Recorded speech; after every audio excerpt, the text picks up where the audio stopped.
Man, I gained 10 pounds eating the red and the green M&Ms, bro. I gained 10 pounds so quick with all I'll chop it up today. How you brothers been for the week, man? Oh, we've been good, man. Been good. Good. We can't ignore the ratings. I mean, this light skin thing is working for me and Derik. I heard it's more market. Where do we start?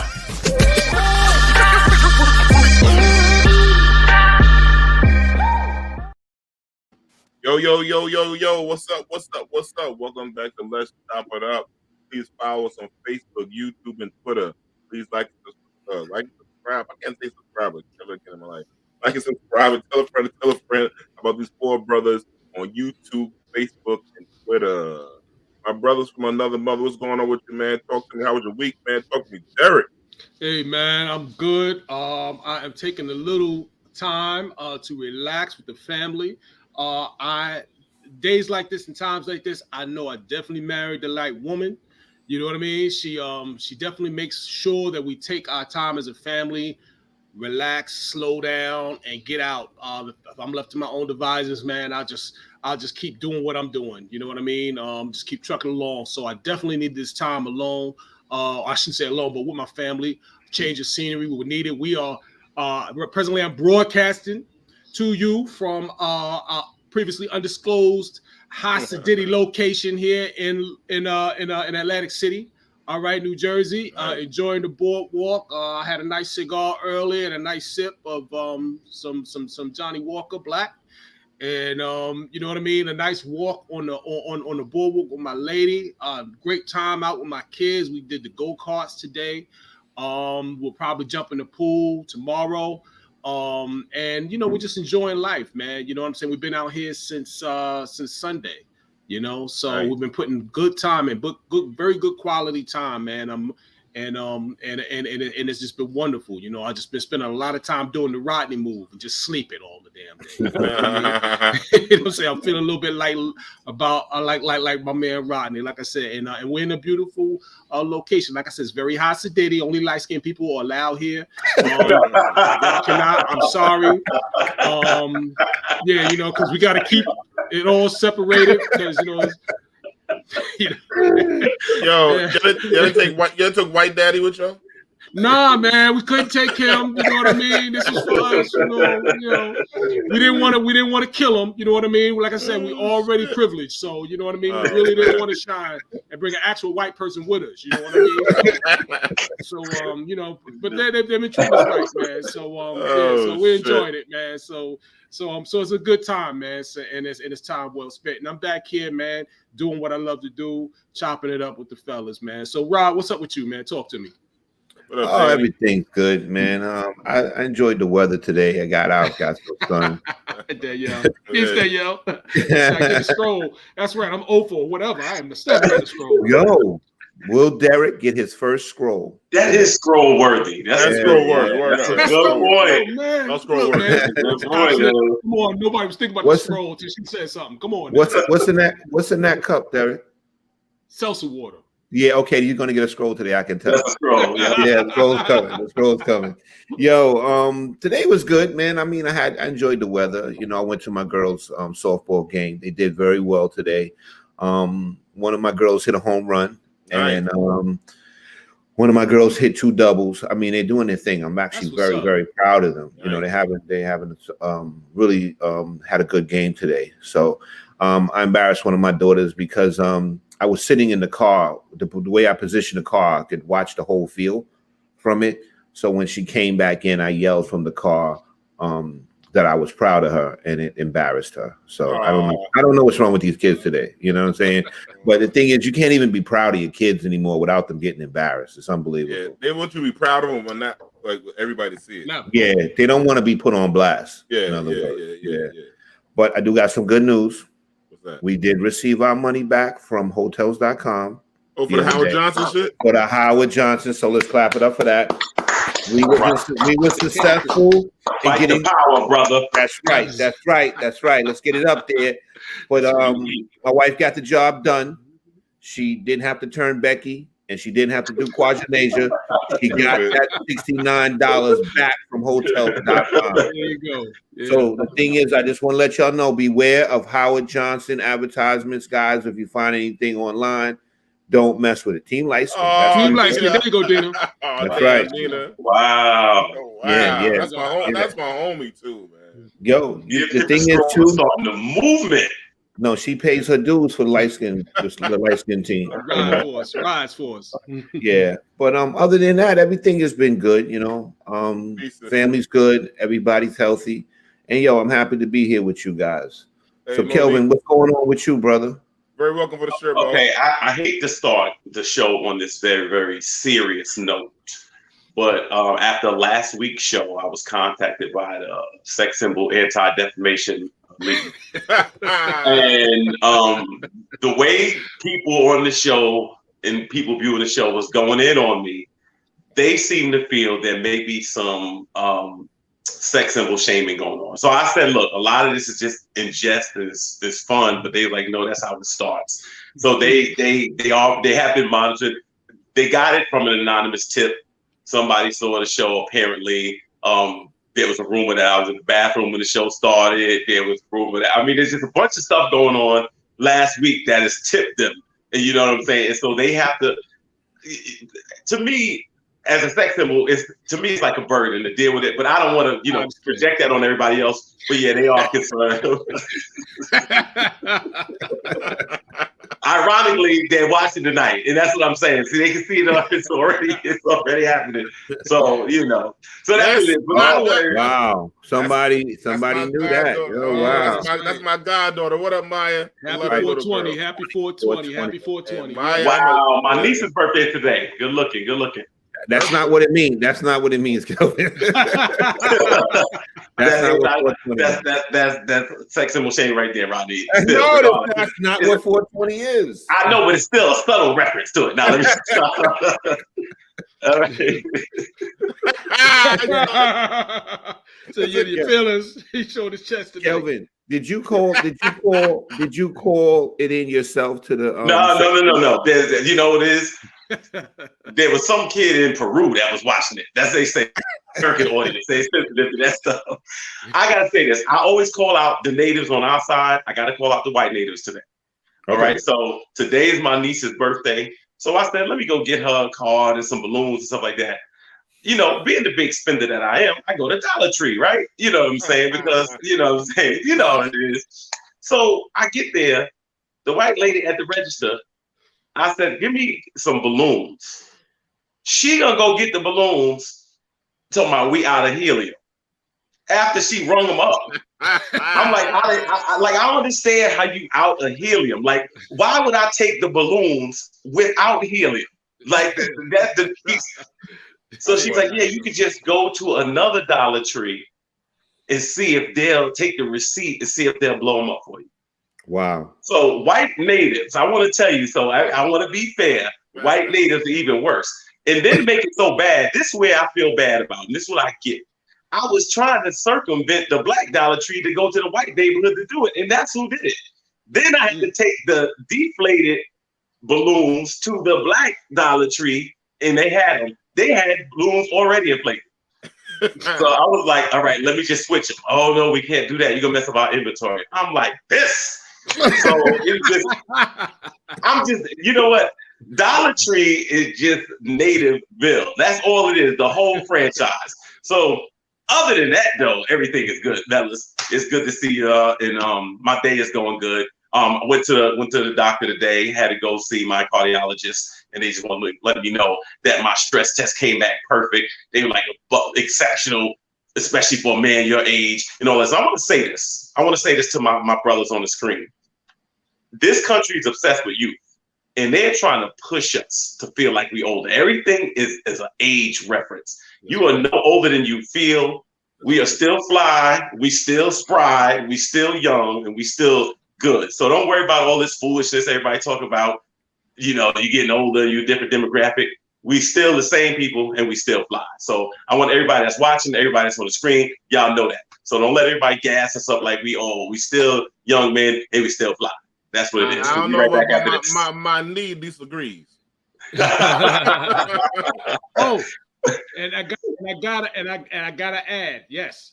Yesterday, before I get cut, right? Oh. Yesterday was our proposed anniversary. Thank you, wife. Wow.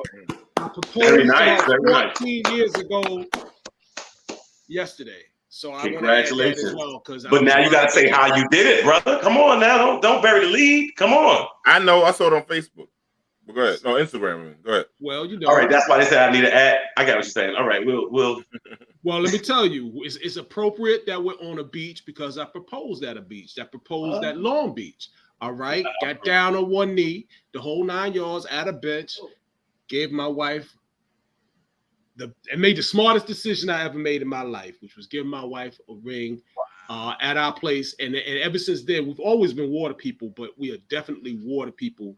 We love beaches, and it's very appropriate that we're at a beach now. So we got to find, wherever we go, we got to find a beach. So that's our thing, you know? So yeah, so absolutely. I love you, honey. And I want 100 more with you. You know what I mean? Wow. So yeah. Beautiful, Derek. Congratulations to you both. The one question everybody wants to know, though, brother, is there some mint condition playing at the wedding? That's what everybody wants to know. Yes, there was. Yes, there was. Okay. Yeah, gotta have some mint condition. There you go. Yeah.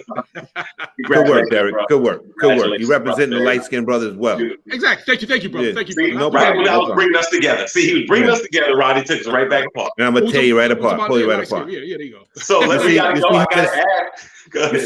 You see how this screen is? You got the light-skinned guys on one side, the dark-skinned guys on the other side. The shit look like a black and white cookie. That's the way it's supposed to be, right there. That's the way it's supposed to be. Put that shit right down the middle. Somebody tell me, what's up, D? What's the deal? What's going on with you? Yo, like Maya said, happy 420 day. I took me an edible today because I'm a little bent. I ain't gonna front. Feeling kind of nice. Nice. It's a lovely day. It's Earth Day, so I took something from the earth. Oh shit! I left my damn. Thank you.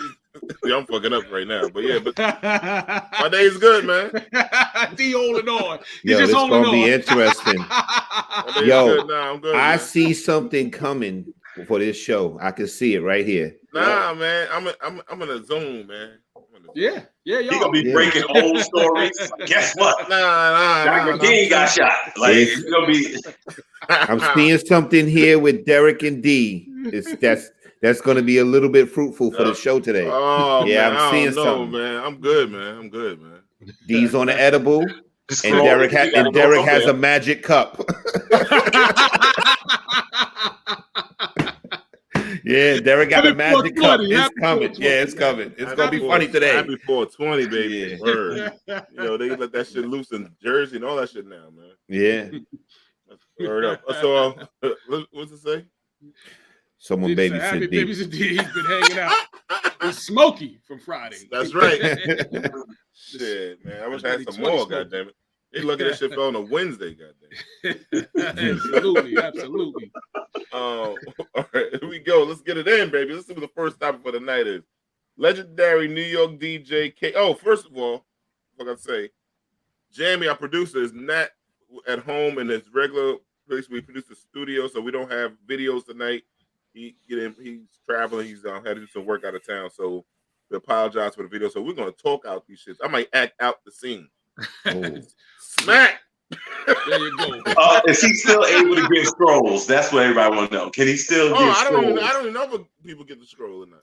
Well, you need to know. He can. I think he can. Okay. We're gonna see another green light. All right. So, we can't have 2 weeks in a row. All right. So let's get back. Let me get back. Legendary New York City DJ K-Slay has passed away from his battle with COVID-19. I think he got in like December or January, like that. This brother broke a lot of people into the music industry. Anne Marie is one of them. He had mixtapes. And we know we love the most straight stunting magazines. We saw a lot of big booty, voluptuous women on there. You know, so. But anyway, rest in peace, K-Slay. Yeah. I mean, I own a couple of Street Sweeper mixtapes. I mean, like you said, the K-Slay broke a lot of artists. You know what I mean? Papoose. Yeah, Papoose. I mean, there's a lot. And to tell you the truth, there's not too many people that he didn't do a mixtape with. You know what I mean? He pretty much touched everybody, you know. But R.I.P. to K Slade. Definitely helped put New York on the map as far as rap, and he definitely will be missed. So our prayers go out to him and his family. From Let's Chop It Up. Yeah.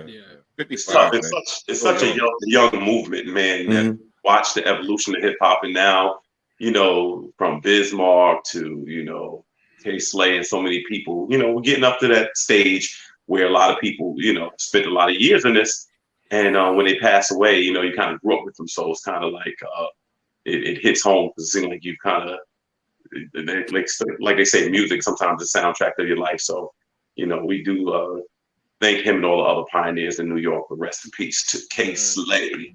Yeah, definitely got us all, I'm sure, through various times in our lives. You know what I mean? A lot of parties, a lot of events, or just hanging out, driving in the car, whatever it is you got. Your little moments or whatever. And Fabulous. What did you say? Yeah, broke Fabulous, whatever. Yeah. So yeah, I mean, it was just Fabulous was on some of his mixtapes. Yeah, absolutely. Rest IP to a true hip hop legend. And hip hop is where the DJs are hip hop. At least rap music. You know what I'm saying? Rap music is from the DJ. So the MCs kind of took center stage, but we all know that really it started with the DJs, at least the music component. So so we gotta pay homage, man. Hey Simone, how's it going? Yeah, that brother did what am I about to say? God damn it. Oh yeah, so he did it. Remember he had the thing Smack a DJ? Remember he smacking motherfuckers and shit back in the day?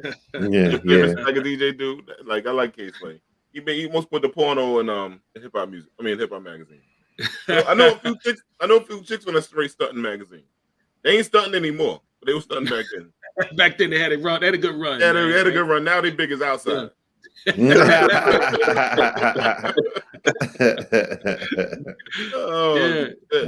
Rest in peace, K Slade, man. Absolutely. Brian, I gotta ask your opinion on this one here, though, man. New Jersey Attorney General says that all cops in the state can smoke a little weed, little Mary Jane on a day off.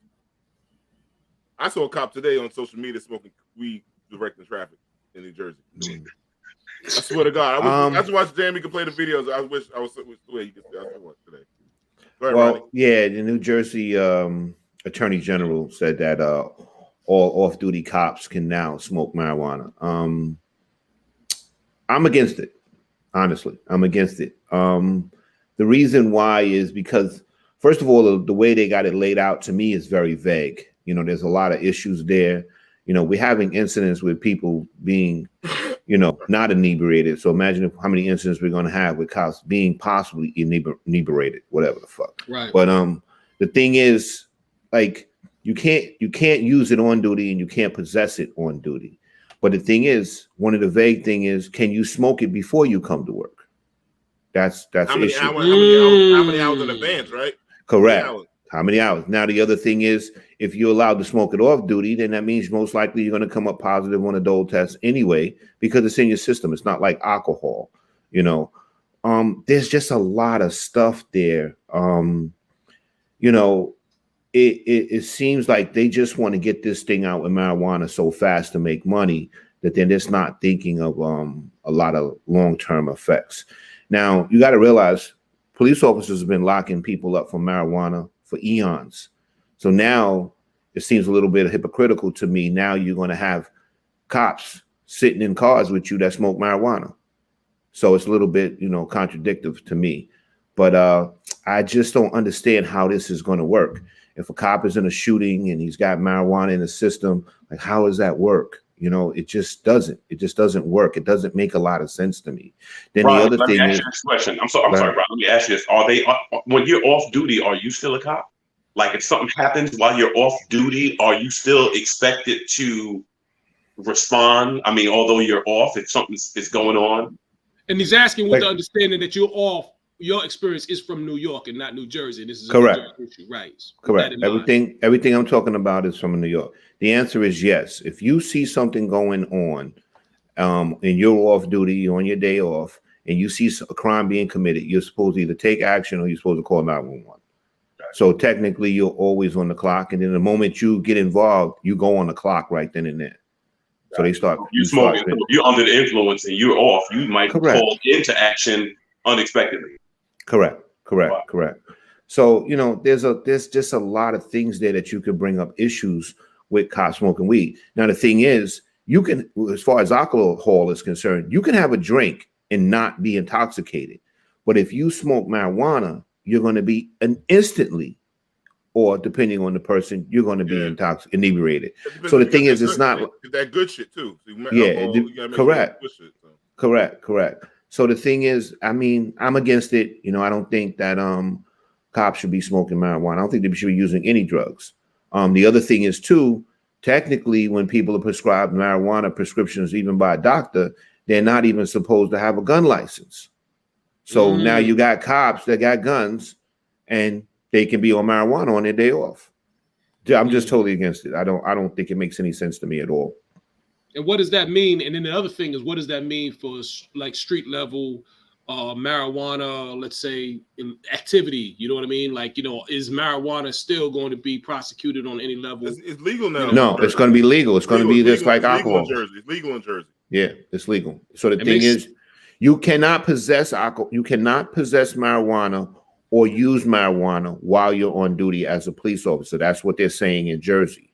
You know what I mean? But off duty, you can smoke it, you can have it, but you're not supposed to be doing it at work. But like I said, who's to say a guy's not going to be smoking just before he goes to work, before he's on duty, and then technically can be high at work. And what Juan say right there? He said the bigger concern is that weed is still illegal at the federal level. So what are the consequences if you get looked at for a DOJ job? Obviously you ain't gonna get one from Jersey. Yeah. And Juan also, like they telling people you can't come from out of state and go purchase over in Jersey and try to drive. You get stopped. Different states, they have different rules. So be careful.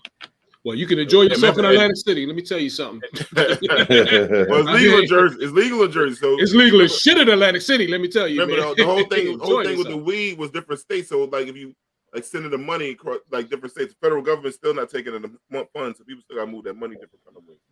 So and then you can move from state to state.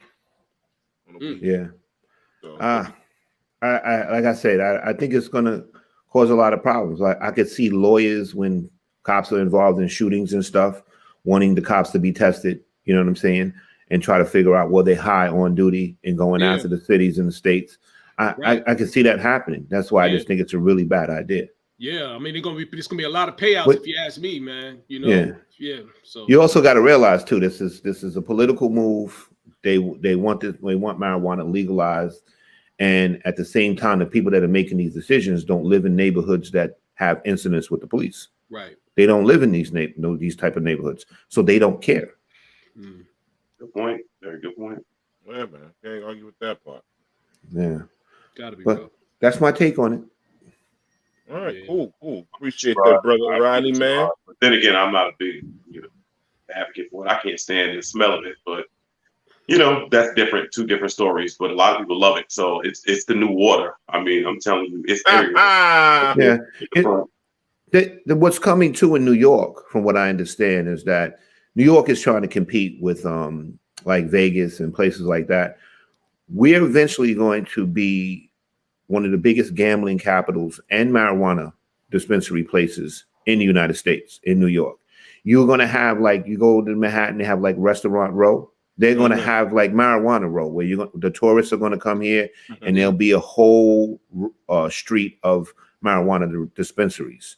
And we're going to have like 2 more casinos in New York too. I think 1 or 2 going to be in Manhattan.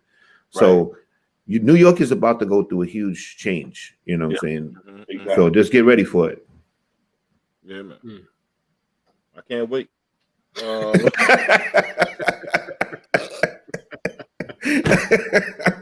Well, you already got to jump on it, D. You're already in it. He didn't wait. Oh, shit. The New York State Lieutenant Governor, this motherfucker here got arrested. What's his name? Yeah, Brian Benjamin. Brian Benjamin. He looked like he need to get arrested, dumb fuck. Motherfucker got to resign, taking all kind of money and shit, bribes. This brother, you know what? 6 months, right? I was just reading, like, to work this hard to get to where you are. I don't understand. I always think risk reward, but why throw it all away? I mean, gave somebody $50,000 grant. He was dirty a while ago, though, man. Yeah, this is not but, new. but even with that, you got to know leading up, the higher you go up the ladder, that trail is gonna follow you. I just don't understand the logic. I mean, literally, to get to ascend to this level, and to just have to resign and blow it all. I don't understand it. I just don't get it. Let's get it straight. Brian Benjamin took a $50,000 bribe or something like that, right? Yeah. Well, for campaign contributions, right? What he was doing was he was actually doing fraudulent campaign contributions, and one of the guys that he was doing this with, he gave his company like a $50,000 grant. I mean, even thinking of those numbers, just think of $50,000 grant. You know what I mean? We're not talking about some multi-million-dollar. You know, it just to me, it just doesn't make sense. The risk reward thing. You know, I just don't understand it. Basically, it looks very, very petty for what the consequences will be, and that's what I don't get. There gotta be bigger. There's gotta be bigger bribe than that going on, though, man. You know what I'm saying? 50,000, it ain't nothing. That sounds like well, that was just one of the things. That was just one of the examples that he guaranteed the guy $50,000 grant. You know, like that that's ridiculous. I mean, that makes no sense. Yeah, you get a luxury car for that, right? I mean, what do you got? It's not like a house. I mean, what are you talking about here? I think it's more stuff than that. I think more stuff is going to come out later on. I think that's just what they released publicly so far. But I think they got a pretty strong case on him. But I welcome to politics. Somebody told me that's related to the feds when it happens. That they know it very well.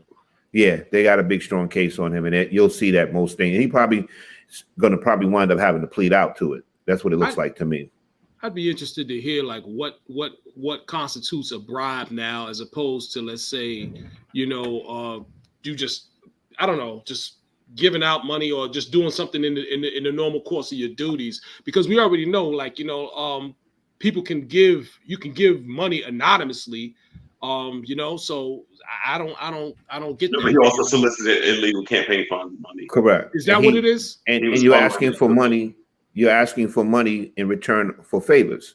That's explicitly. Yeah. So it's a matter of being explicit. Give me, say you own a construction company and I'm a politician. I say, Derik, give me 10 grand and I'm going to make sure you get some contracts from the city or the state that's going to help you enrich you for 10 grand. You'll probably make about 100 and some change back, and that's what we'll do. But who's starting to look good right now? Who's starting to look better? A bribe is giving out money, expecting something in return, right? But I'm wondering how long. I mean, listen, this has been going on forever. So I'm just wondering what changed in this situation, in this instance. I guess I don't know. I guess he was really bad at covering his tracks, and he was doing something somebody else didn't do. I don't know, but no, Derik, somebody told. That's what happened. He didn't take care of somebody. He pissed somebody off. He didn't take care of somebody. Correct. Right? He either pissed somebody off, somebody didn't get taken care of, or somebody got caught on a wiretap, or somebody just outright told. Right. That's the way it goes down. I've been hearing a lot of ads with Cuomo talking about New York. Is he coming back? I think he is. Starting to lead that way. He's starting to look a lot better than what's going on in the administration now. Yeah. The thing is, the Cuomos have they got a beef to settle with people. Chris Cuomo, him and his brother, they feel like they were wrongly done, and a lot of people turned their backs on them and tried to screw them over. So, but when you have corruption like this in the administration, they're gonna kind of feel vindicated. Like, y'all talk about us, y'all ain't really have nothing on us. Or at least almost like, I've been exonerated in his mind. So, well, I mean, we don't. He may be exonerating in our eyes. It's just that he was able to cut a deal where they were able to drop the charges. Because the thing is, Kelvin, if you got somebody bigger than you, or you're going to expose some shit that is going to blow everybody up, you have power, so you can negotiate a deal and get yourself out of it. I used to see it in the police department. I've seen it with higher ups in the police department. They would be in trouble and they would threaten to give up other higher ups that got things going on. And then basically they would let them ease right out the door to avoid the bad press. Juan just mentioned, he just answered it as part of it. He said the U.S. attorney, I guess referring to Brian Benjamin. The U.S. attorney let him slide while slowly building their case against him. They have time and infinite money. Okay, yeah. Yeah, let's see. Probably give us some bigger fish because somebody in politics, he in Greece. He fucked That's somebody. probably what it. Yeah, that's probably what's happening. Yeah. But motherfuckers in politics, black motherfuckers in politics go to jail for stupid shit. Right. Jesse Jackson son with a fucking fedora. Yeah. You know what I'm saying? Dumb shit. The mayor was smoking crack. Dumb shit. You know what I'm saying? What's a motherfucker? Sharp James in Jersey? That motherfucker. He was off the hook. Dumb shit, man. I think you know what this is leading to. We never gonna get anywhere. As the people, I hate to say it. Kwame Kilpatrick had a good ride or die chick though. That motherfucker wasn't giving up the goods for shit. She's like, fuck y'all, that's my man. Yeah. Kilpatrick is home now, right? Yeah, he home. We home. Yeah. Shout out to Kwame, man. I love Kwame Kilpatrick. Yeah. Yo, I'll be honest with you though. Kwame Kilpatrick used to be dressed to the gills when he was in politics. I think it was a pimp. He looked like a pimp. That's exactly what he looked like. So did Sharp James. Sharp James looked like a pimp, talk like a pimp, act like a pimp. Or Kwame came in that meeting one time and said, "You motherfuckers on the right track. I'm on the right track, but the wrong train." That's right. Good game. Stupid motherfuckers. Oh man. Simone checking in. She said, okay, she talking about marijuana. She said it seems like the United States only wanted to legalize marijuana when white people's wanted to create dispensaries and make money off it. Absolutely, you're right. 100%. What's my man used to cry in politics all the time? What's the motherfucker name? The white dude. He big time and God. I know you're talking about the Jamie, give us to us, Jam. You know motherfucker. That motherfucker cry all the time. He big and he heavy in the marijuana game now. Yeah, Marion Barry did win again after smoking crack. Yep. Because everybody there was high in DC. Everybody he recognized people recognize a motherfucker like that. He was out there. All the voters was on crack too, so that's why he was too. You saying he high, but he ain't high. Yeah. He only took one pull from the pipe. You know? There you go. Yeah, James. Fucking Juan better than Jamie, goddamn. Yeah, James, Juan, you good, man. We had to put you in the background. Word up, Juan. Appreciate that, my brother, from another mother. Yeah, he got into that shit. He heavy in that shit now, man. Yeah. Before back in the day, Willie Nelson, no motherfuckers, they called Willie Nelson a hippie. They he was cool, but not that cool. Yeah. You know, but now everybody smoke weed. Yeah. Legalized and not advertised. Let me see what we got here now. Who else we got? Eric Adams. I don't know what's the Eric Adams. I don't know. Somebody please leave me on. I don't know. It just says Eric Adams. I don't know what it is. Look under it. Look under.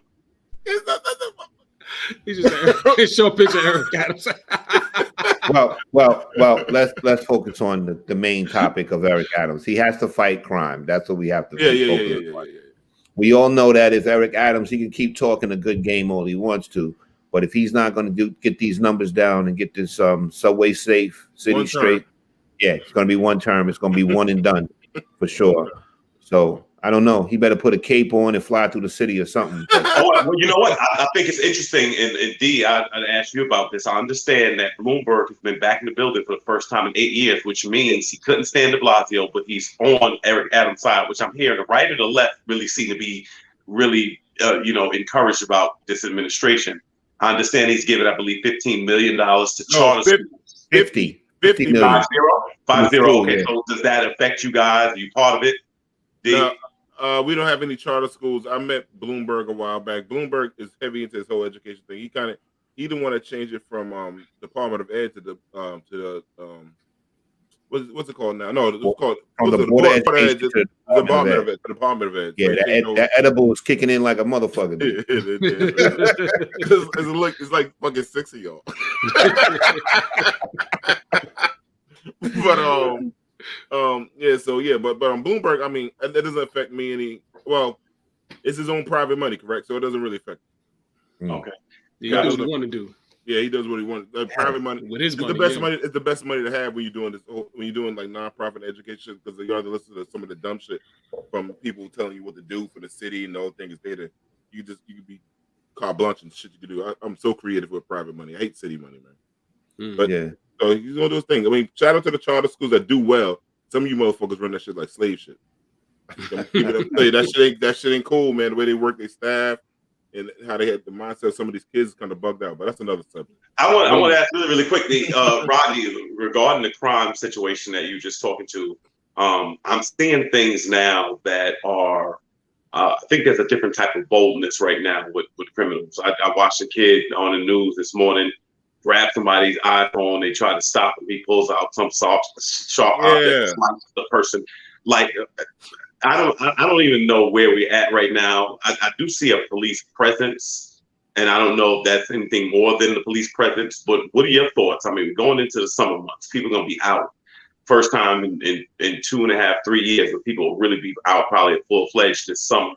Does it look like a bloody summer to you, or what do you think as far as this force is concerned? I don't want to say that it's going to be a bloody summer this summer. I don't want to wish that at all. I tell you right now, the hotter the summer we have, the worse it's going to be. So the thing is, too, you got to realize that in the summer when it's hot, what does people do? They're outside. They don't want to be in house. Some people don't got no air conditioning, so they're going to be out in the streets. And when a lot of people out in the streets, things happen. People get into arguments. People are hot. They're irritable. You know, people run into people they got beefs with. So the hotter it is, the worse it's going to be. That's what I'm predicting. I saw that throughout my whole career. You know, hot summers were always the worst summers. The thing is, with the young people today, I've never seen anything like this where the kids have such a high disregard for life and respect. They don't have any respect for each other. They don't have no respect for the older people. It's not good. The gang culture is getting really out of control. I mean, it's just not looking good, you know. How do you think? Oh, Dina, I'm gonna ask you a question. She said, if someone tries to rob me, God forbid, give it to him. Yeah, things can be replaced. You can't. Yeah, and that's true. That's true. That's a fact. You can replace anything that they take. Just give it to them and let them just go ahead on with it. You know. Yeah. But what do you think? How can it get safer? You think? You got any ideas? I know you're talking about more people present, but most of the time you go to the subway, all those cops are 5 cops standing around each other. Well, you know, the more cops you have on the street, it will help because it'll be a deterrent. People have tendency not to want to be where the cops are because, especially if they're committing crimes or they got guns on them and stuff like that. But the thing is, it's like, I really kind of feel like, you know, a lot of this was left behind from de Blasio. De Blasio didn't have the cops support. You know, they turned their back on him so many times, and then the cops went dormant for a while. And I still believe to some degree they still are dormant. You know what I mean? They're overlooking things. I mean, I don't get pulled over nearly as much as I used to. You know, so cops ain't freaking stopping cars like they used to. They're not proactive like that, you know, anymore. So I think that the mindset of policing, you know, has to change. I think that also a lot of cops are very inexperienced. The force has gotten very young. You know, they have pretty much pushed the veterans out. And then we had a mass exit like freaking a year ago where guys that had 20 years, they're out the door. I always saw that veterans help breed the new cop. So if you don't have the old teaching the young, you just got the young teaching the young. So nobody knows nothing. You have a guy that's a senior man on patrol and he only has like 4 years on the job. You're still kind of a rookie, you know? So that's a problem too. I saw the deterioration of the job before I left. And I kind of predicted that NYPD would start to head downhill, you know? Mm-hmm. Well, bring up a couple of questions. Jamie said, I think it was Juan or something. Yeah, he mentioned, he said, lack of law enforcement and a family structure are also major factors. Yeah. You know, you know, and no respect. It's so sad. Absolutely. You know, people, I think we as a society are walking down this road where we have a lack of respect. Simone says, how can we fight crime when so many people apply the no snitching code to everything? You know, I'm going to tell you something, guys, right? And people think, you know, the no snitching. In my 22 years when I was on the police department, one of the things that shocked me the most was how much people did snitch. Snitching is big. It's just not publicized. But trust me, guys that you think about it on the street lots of times they are paid confidential informants, and they're out there because you got to be in it to know it. So not believe the hype that people are not snitching, because people are going to jail now in bigger numbers than they've ever gone to jail, and it's a lot of it is because of snitching. Yo, Rod's right about that. Snitching is big. A lot of people are snitching. Yo, my man got told on. They never called him nothing. He doing fair time now. Then, like Rodney said, a lot of people on payroll. When my boys work for one of the State Department. Hold on, thank you, Monique. I appreciate that. Thank you. Yeah, she says, glad you were able to walk away. Thank you for your services. Yeah, absolutely, absolutely. Rod. We all so they got a guy that they pay makes like 50 stacks out of, and he lives in another country, snitching on for drug stuff. I mean, I used to do it. I used to deal with the confidential informants, and one year we had a guy that made like almost $12,000 in snitching.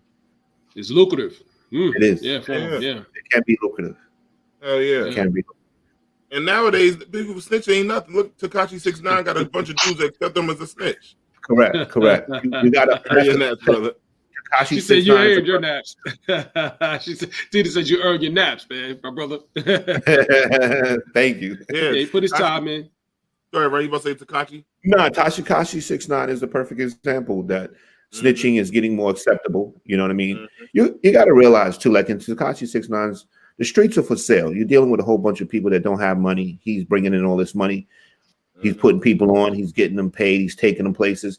Guess what? You feed the streets. The streets will rock with you. Yeah. And the thing is, what happened is they broke the code with Tekashi 6ix9ine, and that's why that happened.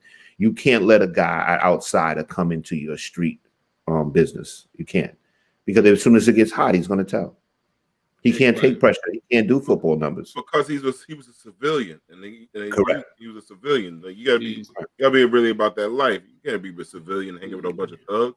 It ain't gonna never work out. Because when shit get dirty, you don't know how to react to that shit. Correct. But that's their fault, because they should not. Like you said, that's their fault. Yeah, that's their fault. But that's what I'm saying. The streets are for sale. They need money. He's making millions of dollars.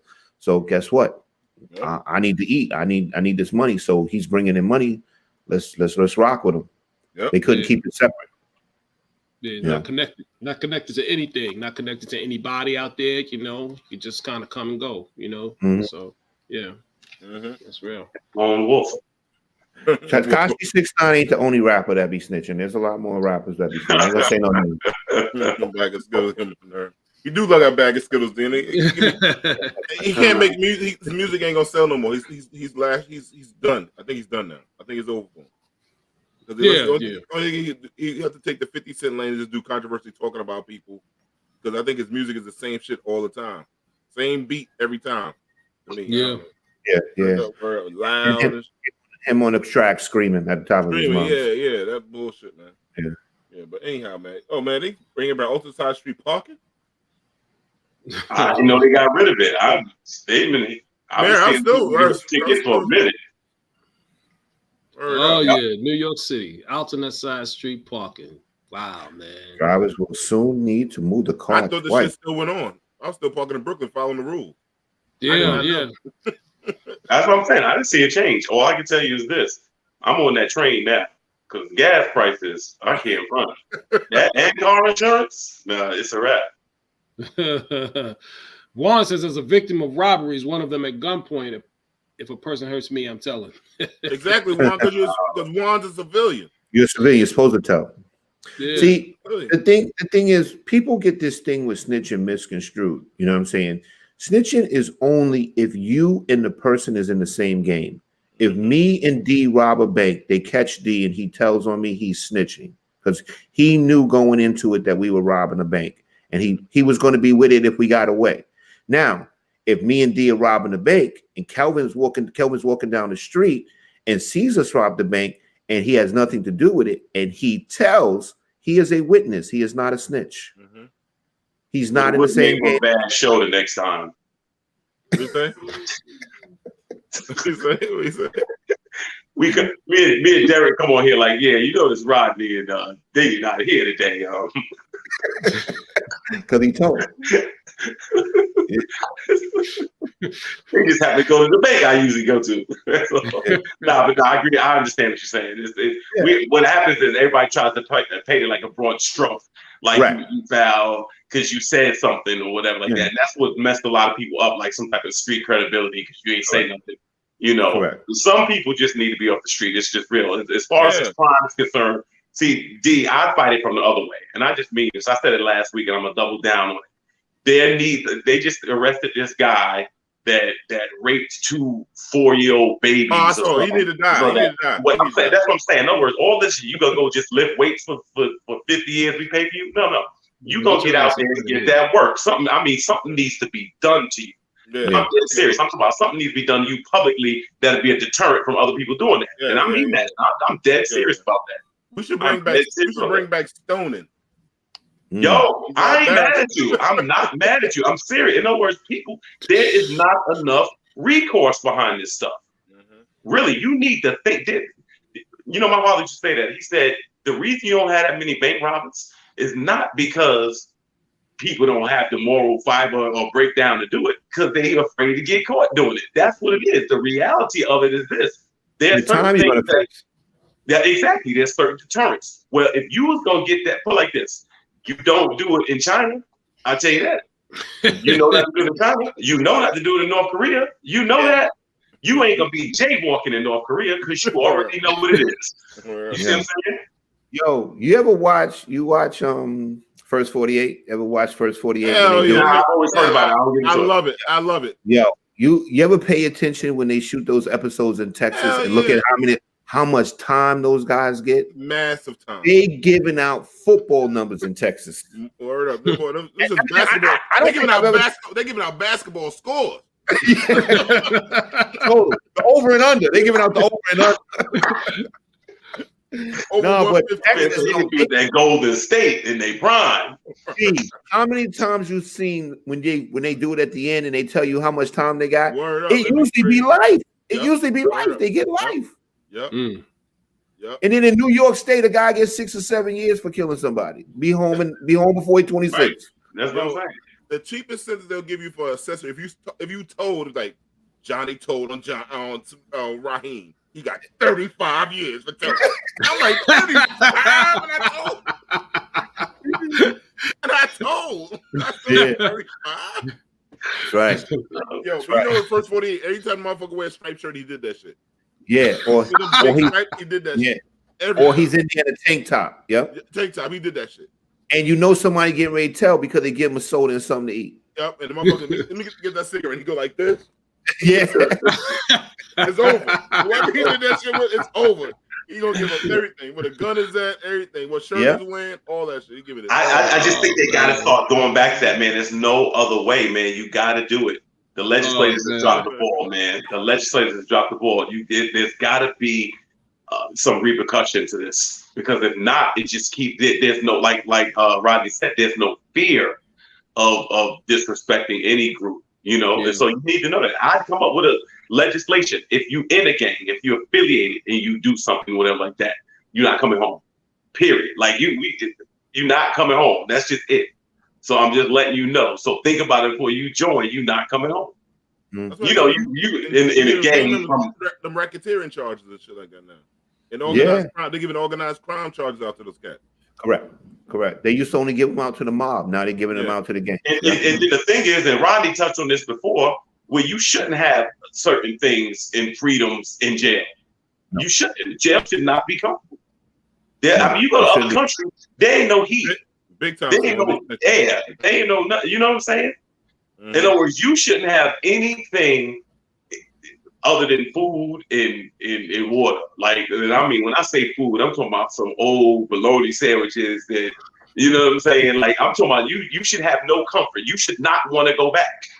Correct. And they should give you like the big cheese sandwiches that with the cheese that block your ass up. So you got trouble shit. That's what I want. That's what I'm saying. Make your ass constipated. You just tell me right now, this man, he done raped 2 4-year-old children. And you saw him, he was resisting arrest. Right. You should be done with society. There is no value you add to society. None. You know, and now we have to go to work, and when you get your check, money is taken out of it to feed him. No, I'm not trying to hear it. You know what you're gonna do? you gonna eat what you catch because we gonna put you somewhere on a farm plantation. That's what we gonna eat. That's it. Dead serious. Know what? They should put him in jail for any rapist. You know that dude that said, we could do this the easy way or the hard way? No doubt. They should put him, that's where you should go at. The booty warrior. I'm gonna put you in his cell, and then I'm gonna make a mural. It's the hard way. You're not even gonna be able to do it the easy way. No, it's the hard way. Word up. It's the hard way. Yeah. Now I got my plan. This is my plan. You rape somebody, you kill somebody. This is what we're gonna do. No trial. No. All the jurors have to take time from work. I'm gonna put you in the room with 30 of their relatives. You get out that room, you're a free man. Straight up. No trial. You get out that room, you're a free man. Nah, but see, they got 30 weak ass relatives. If it's 30 motherfuckers like me and Rod, I mean, and Derik, it's gonna be a different kind of problem. He ain't gonna get past 3 of us. But 30 might be 30 little women. He might be 30 women family. I wanna bring like fucking. Get that work. I want to bring brass knuckles into the room. No, whatever you want, whatever you want. All right, I'm gonna make it like this. The perpetrator can't wear no clothes either. Yo, Jam, you gotta bring up some of these comments, man. Bring up some of these comments. Yeah. Oh, Simone said, snitching. There's also rappers that snitching themselves in their lyrics too. Absolutely. Yeah, absolutely. Bobby Shmurda, Dean is talking about, right? I don't think Bobby Shmurda snitched. Nah, no, not from what I know. Not from what I know. Actually, Bobby Murder was like he got snitched on, and then he actually negotiated a deal for him and his homeboy so he can get less. His homeboy can get less time. Yeah. So he actually did a stand-up thing. I know Bobby got a lot of love still in the street. Yeah. Dita said Kelvin's not giving up his cornbread. Yo, what we got? Wait, want to say? Juan said here in Texas that rapists would have received consecutive 99 years sentences. See? They give out football numbers. Look at that. Fleece Johnson. Yeah, Fleece Johnson was the booty warrior. Yeah. And you know what? Thanks, Ray. On this show. And Monique says Kelvin promoting all his vengeance and then wants to preach unity on Sunday.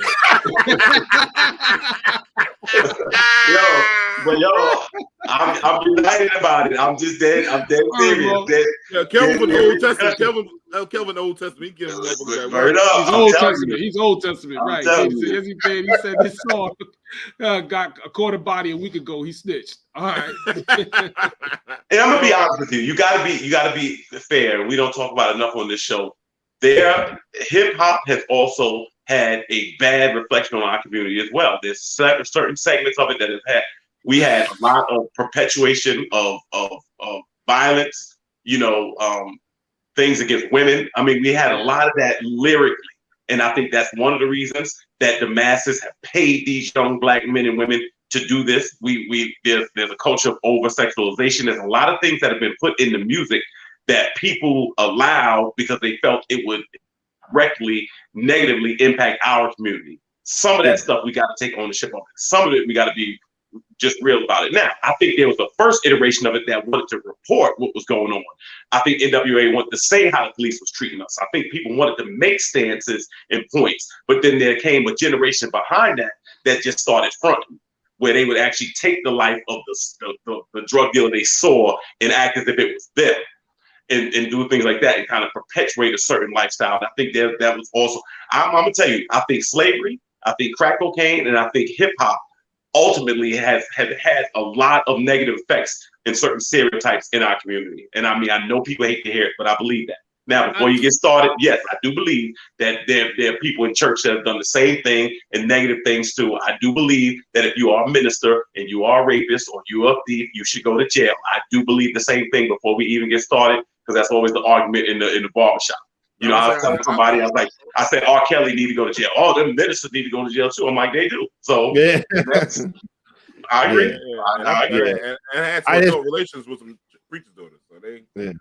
I've always. Go ahead, Derik. Go ahead. Okay. No. Okay. Well, I always say that I always have a hard time when I hear that hip hop is a problem with it. You know what I mean? Because I can remember a time when hip hop sounded very different. The messaging was very different. So I don't think that in and of itself was a issue. But I will say that it probably was the conduit for messaging, and as someone on the line, people figured out that hip hop was reaching the masses, and they uses that, and it got used in that, in that fashion. So I'm kind of leery of always saying. No, I got to say, and Derik, I don't want to just have this sweeping broad stroke against the whole industry. I'm just saying that it. But you just said it. But you just said something. You said the industry, the hip hop industry. That I agree with. The hip hop industry itself has had it, but I'm not talking about the culture. All right. Right. So yeah, you can kind of delineate between the two. What I'm saying is this: if the message is big pimping, and that's a good idea, it's not. If the message is, selling drugs, it's not. I mean, it's nowhere around it. I don't care how nice it sounds or whatever. I'm just saying it's just not a good look. So for those of us that pretty much spent our youth in the 90s, there was a lot of that was just perpetuating. If you were a teenager in the 90s, you just may have thought all women supposed to be around a pool and stilettos and getting champagne poured on them or something like that. Hello, BEP. Yeah, things like that. Now, people would always say, "Well, what about the movies and stuff like that?" So you could. What the issue to me that was different between hip hop and movies was the artists acted if this was who they really were. Whereas Stallone is Rambo one day, then he's this person the next day. With hip hop artists, you were supposed to be so authentic that you had to perpetuate the same thing in real life, and that was the problem. There was no disclaimer to say, "Hey, this is professional wrestling. This is a good guy, this is a bad guy." But after the show goes off, we just John Smith. Yeah, but the rapper was supposed to be who he said he was. Yeah, because it's supposed to be an art reflecting life. But then it was reversed for hip hop. It started to become the art. You know what I mean?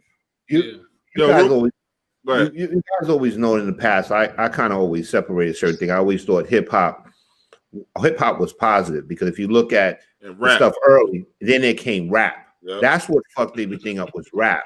I think hip hop was good. Because then if you look at back then, you look at what they were talking about, black medallions, no gold. They were educating you about Africa, about you being black, positive stuff. And then what happened was the industry realized that violence, sex, and drugs made more money. And it was a great thing to fuck us over. That's what it was. So now you look at rap. Rap is promoting today a lot of gang culture. If you look at some of the videos and stuff, you see red, you see blue. That's what hurt us. Now, if a guy comes out today talking about something positive, he can't get a deal. He can't get a deal. He has to be independent or whatever. A lot of the stuff that gets pushed really hard is tremendously negative. But give me a female MC right now that ain't talking about taking her clothes off. Say again. Give me a female MC right now that ain't talking about taking their clothes off. Well, they all are. Well, that's the point. So what I'm saying is, somebody said if the Miseducation of Lauryn Hill came out today, it wouldn't sell. No, it probably wouldn't. I agree with that. It wouldn't sell, and it probably couldn't get a deal. She couldn't get a deal. Right, one of the nicest. And why couldn't she get a deal, Rodney? Why? Because she was preaching positive stuff. They don't right. Somebody doesn't want to hear that, right? They don't want to hear that now, but back then the timing was right for it when it came out. Right. We want Lizzo. We want Lizzo. Exactly, Kara. Exactly. Hip hop is a lifestyle, and that's the difference. Hip hop is a lifestyle. The culture. The hip hop industry is the selling of that lifestyle. You know what I mean? And pushing that out to the masses, and that they were able to change. They were able to change the messaging. They were able to change the image. Yeah, Ray says Ray Thomas, what we don't talk about enough is why brother Kelvin still don't have an act yet. That's the real issue. Social media, they trying to control our mind, brother. Yeah, but that Red Bull is going. Yeah. Okay, Brian Fleming, J. Cole got a deal and he doesn't talk about gangs, killing, etc. Yeah. J. Cole was on the last customer that. He was on the last customer. Correct. Look when he got the deal. Look how long ago that was. And he remember with Puffy tried to make him something he wasn't. Remember that? Yeah. Correct. Yeah, absolutely. J. Cole's the truth. No, J. Cole is true. My son is a big J. Cole fan. Yeah, St. John's University, brother. St. John's University. J. Cole. And you got J. Cole and like Kendrick. Those are like I would say Kendrick. He was very lucky to get his to still be relevant because it's got the skateboarders and those kind of guys, and Kendrick spits fire. So that's what. Yeah. Otherwise, if he came out like today in 2022, no, Yeah, no. might be. Yeah. Kelvin's getting ready for his comeback album. There you go. Kelvin, you're pretty fucking popular, man. That's what I'm trying to tell you. But at the same time, the Sex Symbol Anti-Defamation Council is watching. I mean, they are. They just, they just texted me. Yo, man. Oh, we get to one more. Go Johnny's, let's do it. That's right. That's right. Anyhow, man, we're gonna go to our first commercial. Well, only commercial we have because we don't make no money on this show. Come on, brother. Why do we like that, brother? Maybe I talk to management. These motherfuckers ain't paying this number. We gotta have a meeting. We gotta have a meeting. Heard up. But anyway, Jamie, take us to our commercial break, brother.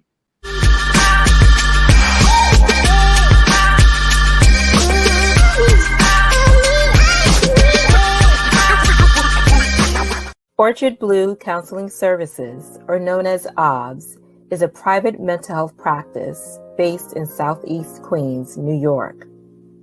OBS's founder and holistic psychotherapist, Serene Prince, is a Queens native with Caribbean roots.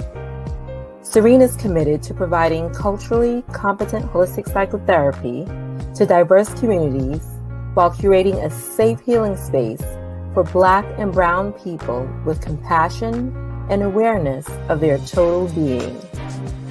As experts in children and teens, we have curated a mental health and wellness community where children are heard, guided in developing a healthy self-esteem, supported in strengthening their inherited resilience, and learn skills to manage their emotions to develop positive relationships with parents, adults, and their peers.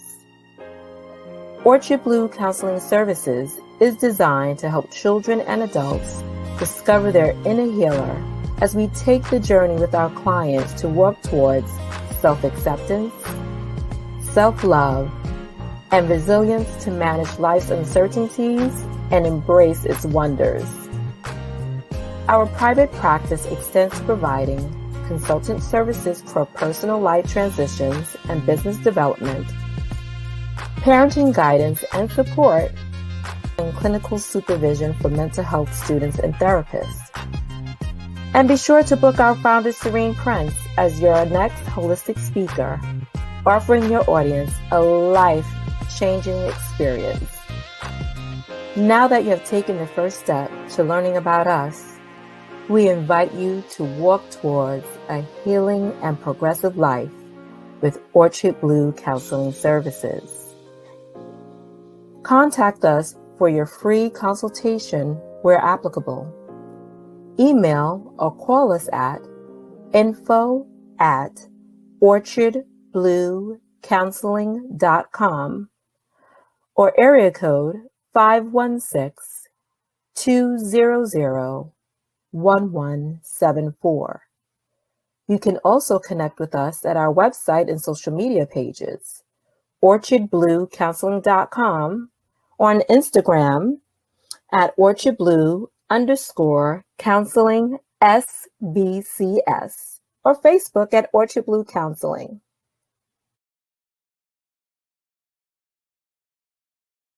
The comments, they want to know why I don't have an ad.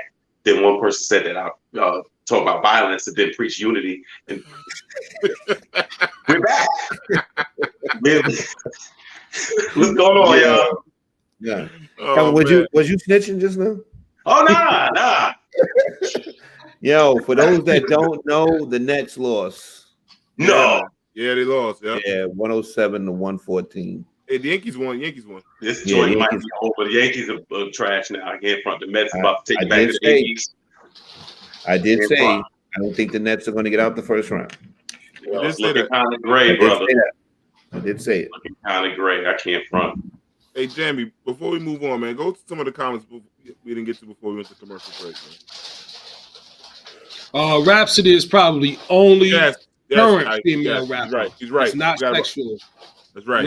Rare airplay though. Rarely get to hear on. I don't hear her on regular radio. Maya Fleming, I'll negotiate y'all contracts. Yes, Maya. That's right. I need that. My future lawyer right there. Simone, there are people that know how to listen to hip hop rap music without perpetuating the lyrics in real life. You're absolutely right. That's you know true. what I mean? You're looking at 4 right now. Yeah, you know what I'm talking about is younger minds.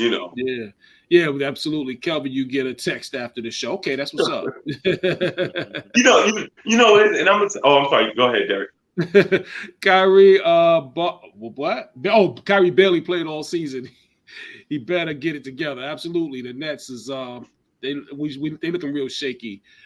Ray Thomas, question for the host: are the youth hip hop kids today always high, aka self-medicating due to pain of their situations and certain experiences, or are they just on some following ninja-ish? Good question. That's a good question. I think it's a both. But go ahead. I do think it's a combination of both. And I think one of the things is this: we understand there is a breakdown in the family, right? There's a breakdown. There's an erosion. We have to admit that. So the rest of us have to kind of pick up the slack. When I was a kid, there was one friend I had who didn't have his father at home. Now you probably have a kid that was my age then that has one that has his father at home. And so I think one of the things is this: the kids are learning, from somewhere other than their support system. Some of them don't even have a support system. In other words, I was telling somebody today, there is nothing you could tell me to make me join a gang. There was nothing you can tell me to make me do. You know why? Because the structure at home, I didn't want to face that. Correct. There was some stuff at home. So you was like, yo, let's go to the mall and steal. I had to think about going to steal or answering to my mother and father. Y'all go ahead, because I'm not trying to hear it. Because I know what's going to happen then. So I have enough respect for what's going to happen there that I don't need that. So peer pressure didn't get me at all. It just didn't. Now, I understand some people it does. Now, there's some kids that grow up in an environment where if they're not banged up, if they're not crewed up, it's dangerous for them. You know what I'm saying? And so they look at it as protection. Somewhere along the line, what will, unfortunately, and I'm not saying any particular group, if you have a culture that will have children by anybody, if you have a culture that will have children by somebody that does not work, somebody that does not have a future, somebody that's out in the street or doing something wrong or doing something illegal, if you have children by them and then they are not there to help raise them, that is part of the problem. Not saying any particular culture is doing that, but if there is a culture that is doing it, it is going to lead to Kelvin Bill Cosby.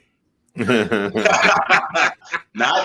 you know what I'm saying, not saying anybody in particular does that, but what I'm saying is if you be like, oh, he's been locked up 30 times, I got 10 kids by him and he can't read, he don't work, hopefully the kids will be all right. It may be harder. You may make it harder on yourself. And if any culture does that, not saying anyone does that, just so, just speaking, hypothetically speaking. Oh man, that's good. I'm gonna say what Kelvin said. There's definitely some truth to that. I remember when I was working for the police department, when we had to deal with youth issues, kids under the age of 16 that were actually committing crimes and felonies and stuff like that.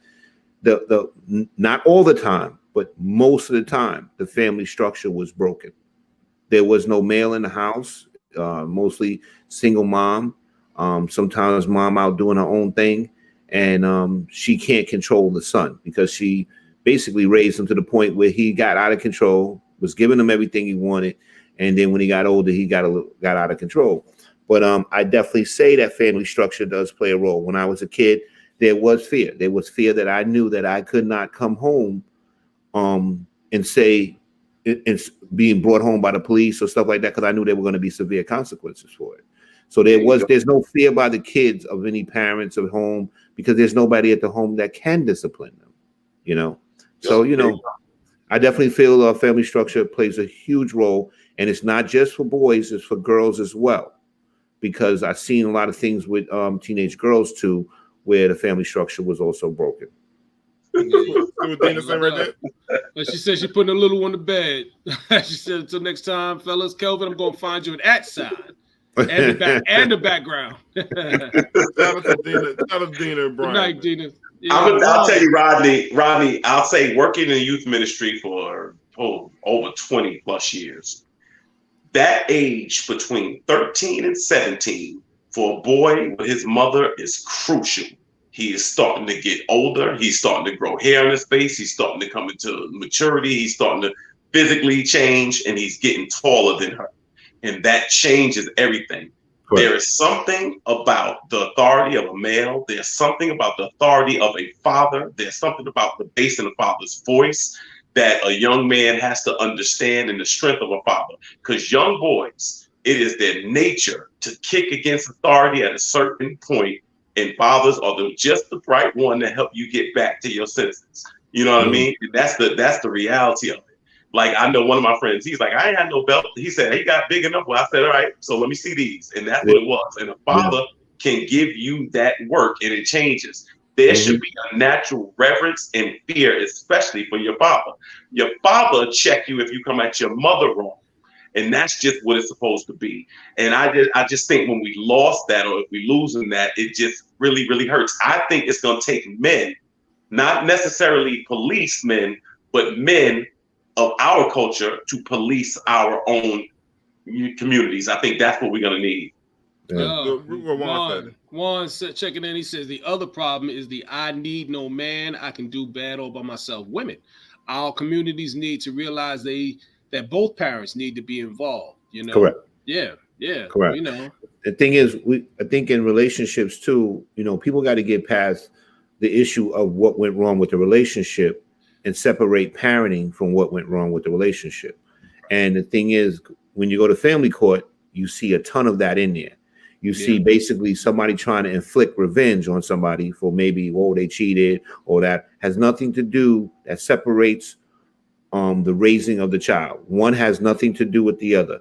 If a parent made a bad mistake as far as the relationship is, and they're a good father, then allow that man to father. If that woman is a good mother, then allow her to parent and be a mother. We have to separate our relationship issues from our parenting issues. I used to see it all the time. I mean, people having to drop kids off at the precinct because they don't like this one, or his new girlfriend is this. But at the same time, this man is trying to be a father to his son or daughter. You have to allow that to happen. You have to allow it to happen, because once a child sees that you guys are not on the same page, they take advantage of that as well.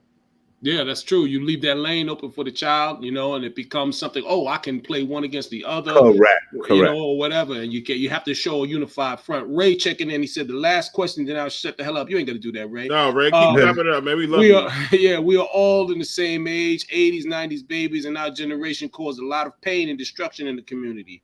Are we now wiser and now seeking redemption? Some of us are, perhaps. You know, I mean, I can't speak for everybody. Our generation was a selfish generation. Yeah, I agree.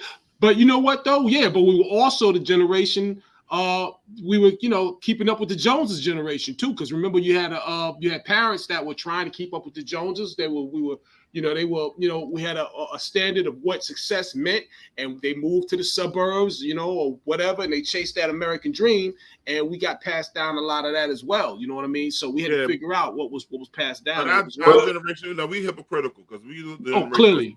So a lot of drugs, our own sisters. Yeah. And, kind of slutted them out, and so our brothers that killed each other, and then we was that generation, and then we had offspring. And then we got some of our fathers got caught up in those systems and all kinds of shit like that. But our generation was a selfish generation. No, but you also got to remember that coming out of the 80s and all of that, that was a very selfish decade as well. You know what I mean? So everything was glitz and glory. So that was that. Yeah, that's my point. Yeah, that's my point. You can't see that all the time and not chase it. A lot of followers. I never thought I'd see the day where the type gangs that exist in New York would take hold. You got celebrities paying gangs to be down, etc. Nothing to do with pain. Yeah, Right. Yeah, I think all of this in play. Yeah, it's all an image. Daniel Sumter, it takes a village. I respected my neighbors just as much as I respected my parents.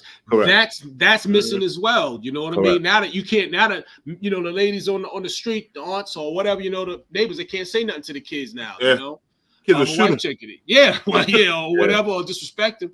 It says we're deciding what we learn from our parents that's not useful for raising our children. Yeah, we do have to get rid of some Listen, our parents I think our parents did the best they could. Exactly. With what they had.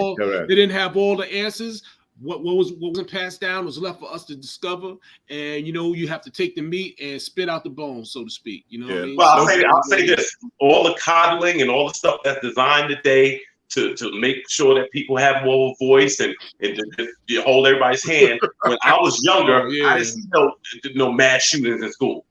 I didn't see all the crap that you see now. It has gotten way out of hand. It's really, really gotten worse. And again, I'll say once you brought drugs into the 80s, and then you started having crack babies, kids born under the influence who it wasn't their choice. Involuntarily, they were born with drugs in their system and things like that. Somewhere along the line, we were going to pay for it.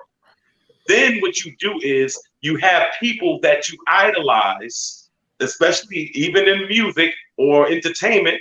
And if they're perpetuating lifestyles that are negative lifestyles, that's going to have an effect. You'd hear these dudes say, I saw the drug dealer with the car. The drug dealer had the car. He had the money. He had the girl. So that's what I wanted. Mm-hmm. You see what I'm saying? So nobody was perpetuating, go to school and learn something and this, that, and the third. Nobody, work somewhere 20 years and then retire, or 30 years retire. No, get fast money, get it now. And if you die, you die. I remember there was a line from The Wire where the dude was telling Marlo, he was like, all these dudes, wore the crown, but they died and went to jail. Yeah, but they wore it though. In his mind, that was it. As long as my legacy is that I was the best drug dealer, the biggest drug dealer. That's what I'm saying, how we deal with the repercussions of it now. Oh, so Ray says, so can the wild nocturnal animals be reached, or is it late? And we need to just let them go, I'm about Malcolm X and all of them, man. I know Kelvin said I have too much faith, but we would let Malcolm go. It'd have been exactly. So exactly. I think everybody and Kelvin, you there? You see him touch your preacher stuff. Everybody. I'm gonna say this. Everybody gonna be saved. Let me say this. I believe that there is redemption for people. I do believe there's also repercussion, but there is redemption. Now, this is the thing.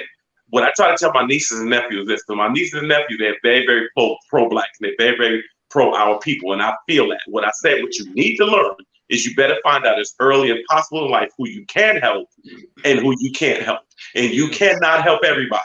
You cannot. So you better find out and make the distinction who you can and cannot help. And I'm trying to tell you there are certain people, realistically, that no matter how you paint it out, that path to destruction, that's going to be the route they choose. Some people just, that is the route some people are going to choose. Now, you can lay in front of the train if you want. You can lay in front of the car if you want. You're just going to get run over. That's the reality. So you got to kind of figure that out.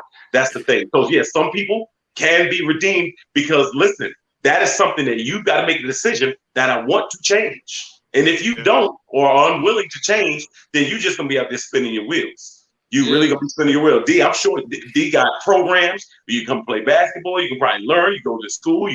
I remember one time, let me share this story. I met this girl.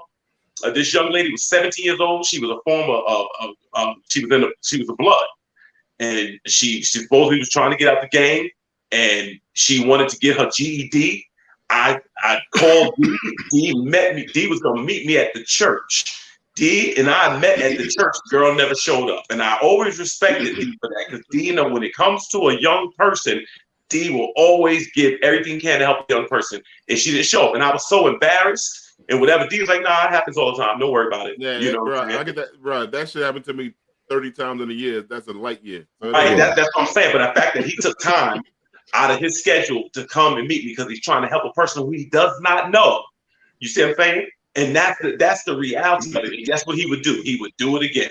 And and let me tell you something. I've spent 30 years of my life, the years where everybody was out there partying and hanging out and this, that, and the third. I was preparing sermons at 16 and 17 and 18. I waived my youth. I raised my sister's kids when she passed. I did whatever. I've invested my life in young people.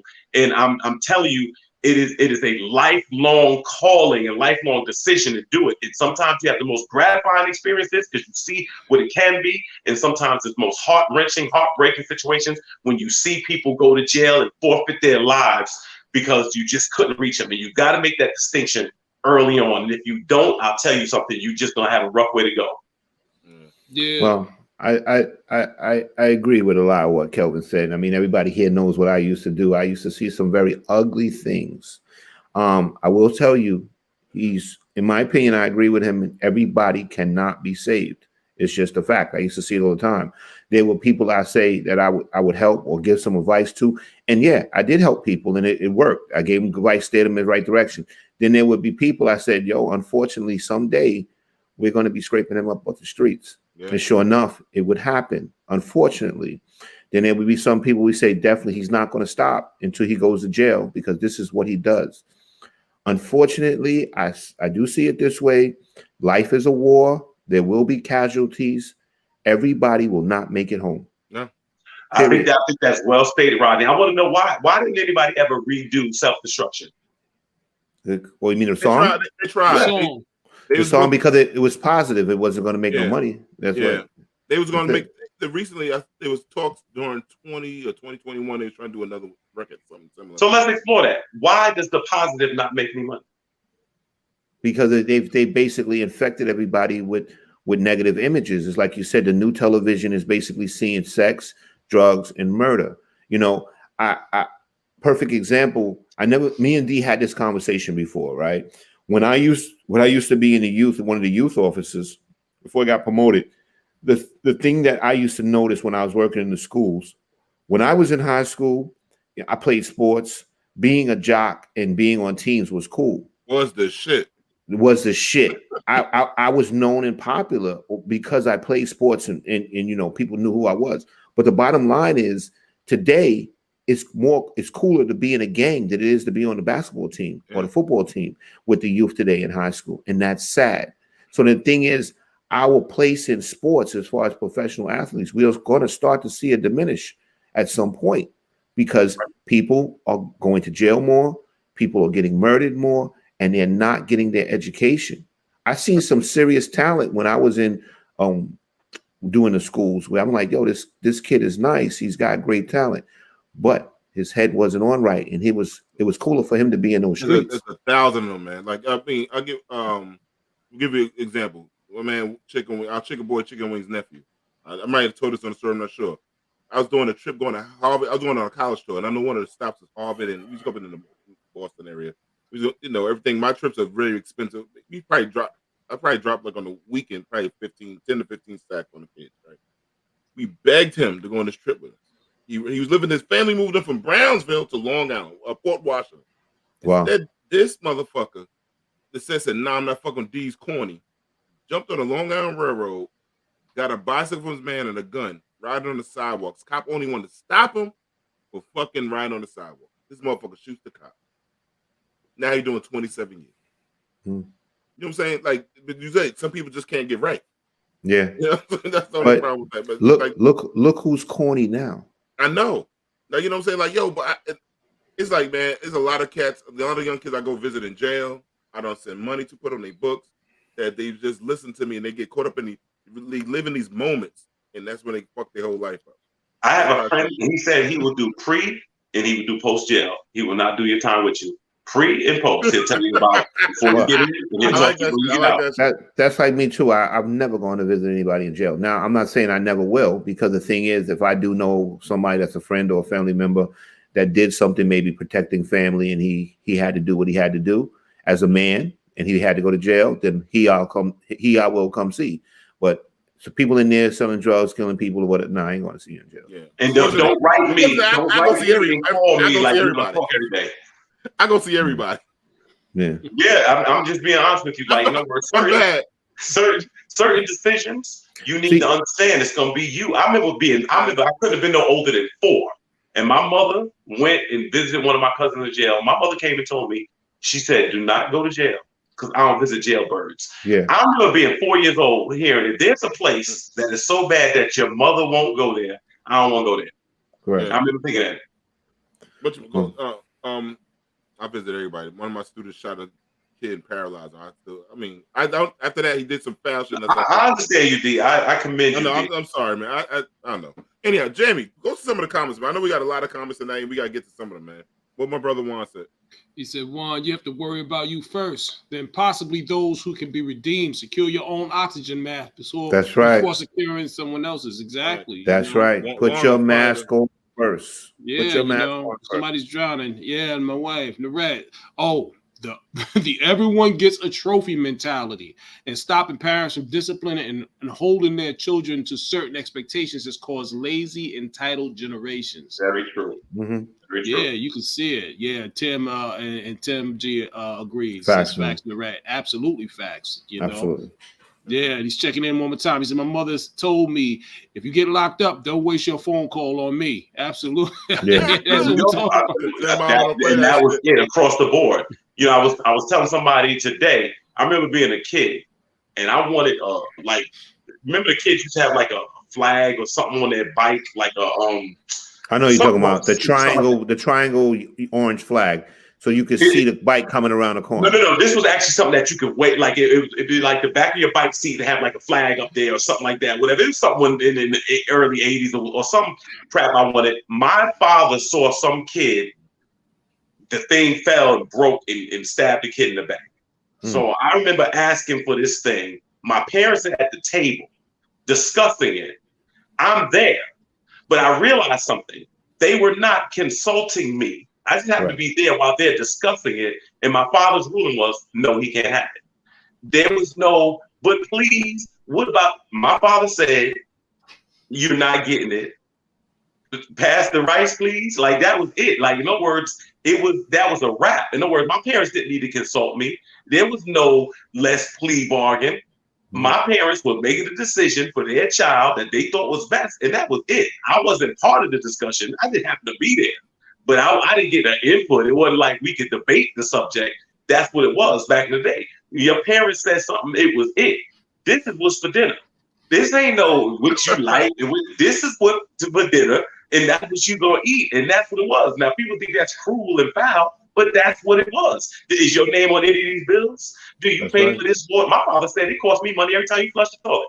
That's what he used to tell us. You know what I'm saying? And so that's what it was back then. You had to play. You know what you could do? You could do chores and bring good grades. That's your contribution to the family. All you could do was do chores and bring in some good grades. That's the only way you could contribute to this family. Other than that, fall back. And that was it. Ray Thomas checking in. Wallow267 said this that stuck with me. They won't work for $7.25, but get locked up and work for the state corrections for 36 cents an hour. He did say that. Very good point. How many years did Wallow do? He did like 20-something years, right? He did, I think he did just 2 decades. I think he did. Mm-hmm. Yeah, I mean, I think Wing, when he's in the feds, Wing was making, I want to say 18 cents an hour. Jesus Christ. Good Lord. And guess what? This what gets me. Anybody that can tell you have nothing to show for it. No, I've seen people go for over a decade and don't even have the Jordans and stuff that you sold drugs to get. Nothing for it. Only people that come home with money when I sent for the Fed people and white people that steal millions of dollars. Yeah, they squirreled that away somewhere. And the only one to come out and still be the same motherfucker. Yeah. Just like when they left. Word up. Yep. They pay their fines in jail, big But fines. the white thing is currency that we don't have. The white thing is equity that we don't have. And so what I'm saying is when you know the playbook, so we want to argue whether the playbook is fair. It's not. Everybody know that. Everybody wants to debate that. It's not even a question. It's not fair. The playing field has never been level. So what are you going to do? You know what you got to do? Like a good team, you got to adjust to it. That's it. If you're a black man in society, in this country, you're a target. So being a black man with a record don't help. Being a black man with a felony don't help. So you have to recognize that. And yes, somebody wants you. The man just said it. If they could get free labor, 36 cents a day or whatever the case is, that's free labor. So why are you giving them that? 13th Amendment. There you go. Yeah, exactly. Sanctions. Clause 2 of the 13th Amendment sanctions the slave wage too. Sad that people don't realize that. Yes, what's up, man? When I had young people, I never had a young person get in trouble who was the first person to go to jail in their family. Who you know in jail? My older brother, my father, my uncle. Everybody was able to say something. What would they go to jail for? Selling drugs. What you go to jail for? Selling drugs. Same thing. Absolutely. Lakeisha, teen parents of the 90s are now the grandparents. Family structures are a thing of the past, you know? So, yeah. I used to always ask this question. And I've made this example on the show before. When I was a kid, my great-grandmother down south had this sticky thing where the flies would land on it. Yeah. There were 200 flies on it. I used to say the 201st fly would land on it. I'd like to know why. Like, he literally didn't see that all of them were stuck. They got to be saying something. He got to understand they talking about. Somebody would say, don't land here.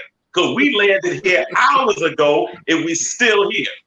Good point, Kelvin. Why is there 50 of y'all on there now? Why? Right. Nobody wants to break the cycle. Nobody wants to break the cycle.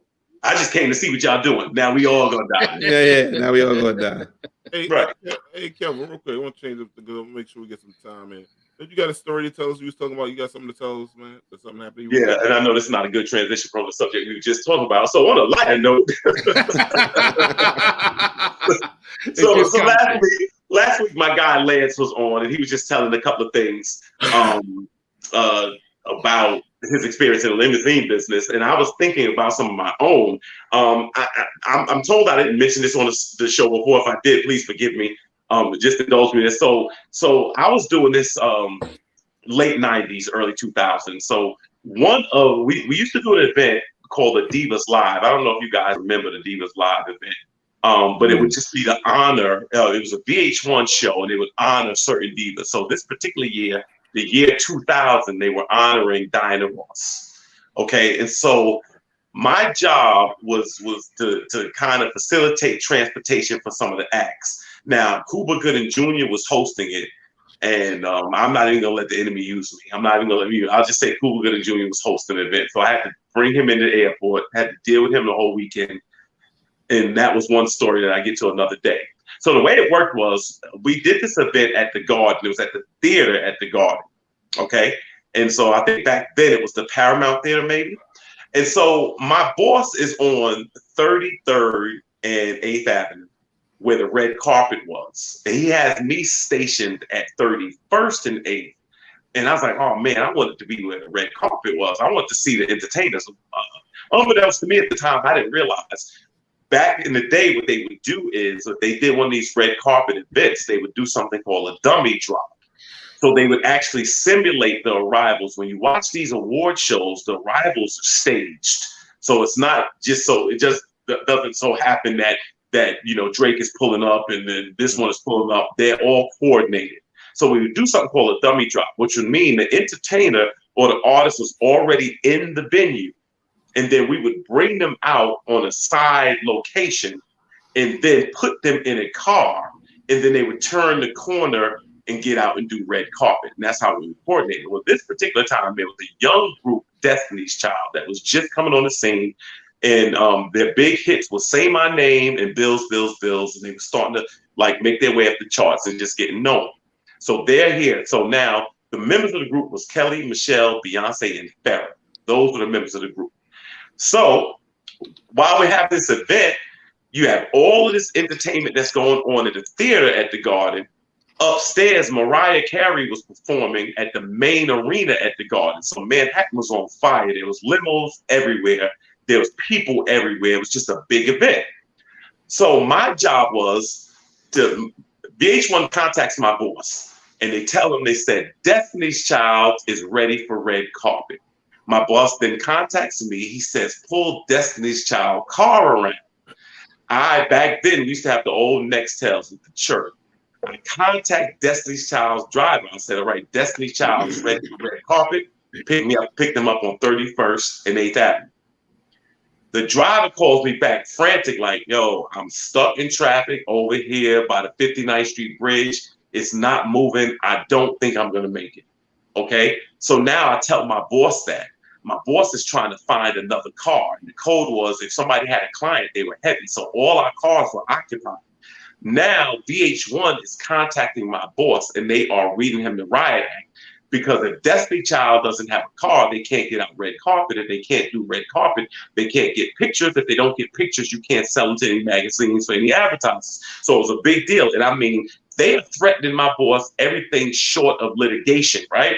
So now I instinctively, while I'm watching my boss go down in flames, I come up with this idea, since there's all these limos outside, why don't I just go and try to find somebody limo, even if they're not with our company, and see if they'll do me a favor? I'm knocking on limousine doors on 31st Street. People looking at me like I'm crazy. I'm like, could you help us? It's a female singing group. Nah, you got to be crazy. You got to be kidding me. No, this car's not for hire. This, that, third. I'm getting turned down left and right. My boss is getting blitzed on. It's looking really, really bad. Sure enough, I find this one brother, a black man. I'm like, brother, could you do us a favor? Could you just do, it's just a dummy drop. Could you do it for us? He's like, no, I can't do it for you, man. I got people stuff in the car. I'm like, please, bro, I'm desperate. It's a female singing group, man. If you could just help us. The man said, all right, man, I'll do it. He pulls up on 31st and 8th Avenue. I put Kelly, Michelle, Beyonce, and Farrah in that car, close the door. The man turns the corner. Their security runs down the length of the garden to 33rd Street, gets there just in time to open the door for them. Kelly, Michelle, Beyonce, and Farrah get out and wave to the cameras like they was there all the time. I always thought, what would have happened if this would have been some deranged lunatic that would have took them girls and just drove off? I always wondered that. So they don't know this story. Kelly, Michelle, Beyonce, and Farrah do not know that they were actually in a car that was not our car. They were not our car. I didn't know the man I put them in the car with. They didn't know the man I put them in the car with. We just had to trust that this was a person that would help, and we were able to get it off. And to this day, they don't know they's in some stranger's car. I said if this man would have took off with them girls, I went down to Penn Station, never to be seen again. That was it. I just left. So that was my encounter, my first encounter with Destiny's Child. So now, fast forward, they started doing an event that they wanted to do. They wanted to do an event that was going to, because Divas Live was for the women. So they wanted to do. Exactly. So what they did was, later what they did an event called The Men Strike Back, which didn't last as long as Divas Live. So the Men Strike Back, my clients for that was Destiny's Child. I'm sorry, the Backstreet Boys was a big client. But Destiny's Child came to that. So now I'm at this event, I'm encountering Destiny's Child again. My boss tells me, take Destiny's Child to their dressing room. Mm-hmm. Now, this time it's 3 of them now. It's only Kelly, Michelle, and Beyonce. I am so excited about being around Kelly, Michelle, and Beyonce at this moment. I start to take them to their dressing room, and I don't know where it's at. So I'm sitting there walking aimlessly. Finally, Kelly says to me, do you know where you're going? And I'm like, no. And she's like, well, how are you going to take us to the dressing room if you don't know? Right then, Lenny Kravitz came to the door and took them from me and showed them where their room was. So one time I thought I saved the day. The other time I just looked like a complete fan or idiot. And Lenny Kravitz took them. The same Lenny Kravitz came to the guy himself and gave us his number. Like, listen, I want y'all to do security at my party later, which I didn't go to because I'm not security. But looking back, I probably played myself. But those were my 2 Destiny's Child stories. The time that Kelly looked at me like I was completely crazy. I was so happy just to be with 3 of them. I didn't care where we was going. And then the other time, I put the world famous Beyonce Knowles and Kelly and Michelle in a stranger's car. So that was my story. Story time with Kelvin. Yeah. You already know. You got it done, though, Calvin. You got it done. I tried, brother. I tried. And ladies, if you're listening, come on, let's talk about it. For real. Oh, man. You're a hero, man. You are instrumental to their latest success, brother. Because you got them. Who knows if they did not make that Divas Live, they would not be where they are right now. So I think you owe the check, brother, for real. Man, and I'm gonna tell you something, yo. It was trying to get it. It was such a fun event. Macy Gray was there. I met D'Angelo that day, and D'Angelo, I think, had just did some video where he's at a piano and all the ladies was going crazy about it. If y'all remember that video of a man, acting like he don't know how to act at a piano with nothing on. But those are some fun times. Now, I'll tell you one thing I did respect about the entertainers. I watched rehearsal. I remember Jennifer Lopez and a couple of people that was in rehearsal. They were terrible on the teleprompter. They were terrible. It's so bad, all of them, I was like, I don't know how they're going to pull this event off. The next day, I mean, pitch perfect. They are truly professional. I can truly say it, like without a hitch. And I recently pulled up the picture of Kelly, Michelle, Beyonce, and Farrah from that night, and to see them then and see how they are now, just it's total transformation. It's amazing. There you go. There you go. David says, don't let Kelvin call you an Uber. The moral of the story. That was a good one. Yo, let's bring up this motherfucker here, man. Uh-oh. No, I'm not gonna get what's the thing called the scroll, man. So the black man in Tennessee declares April National State Confederate the city's Confederate History Month. What's the man's name, man? Jamie, give us his name, man, so we get some people go research. We don't have a video or nothing like that for tonight. Uncle what are your Ruckus. thoughts, bro? This Uncle Ruckus coon ass motherfucker. Yo, man, it's hard, man. It's hard to say anything positive about this, brother. You know what I'm saying? It's hard. It's hard. Hey, can you bring up a picture, Jamie, so people can see this shit? This is no made up shit, man.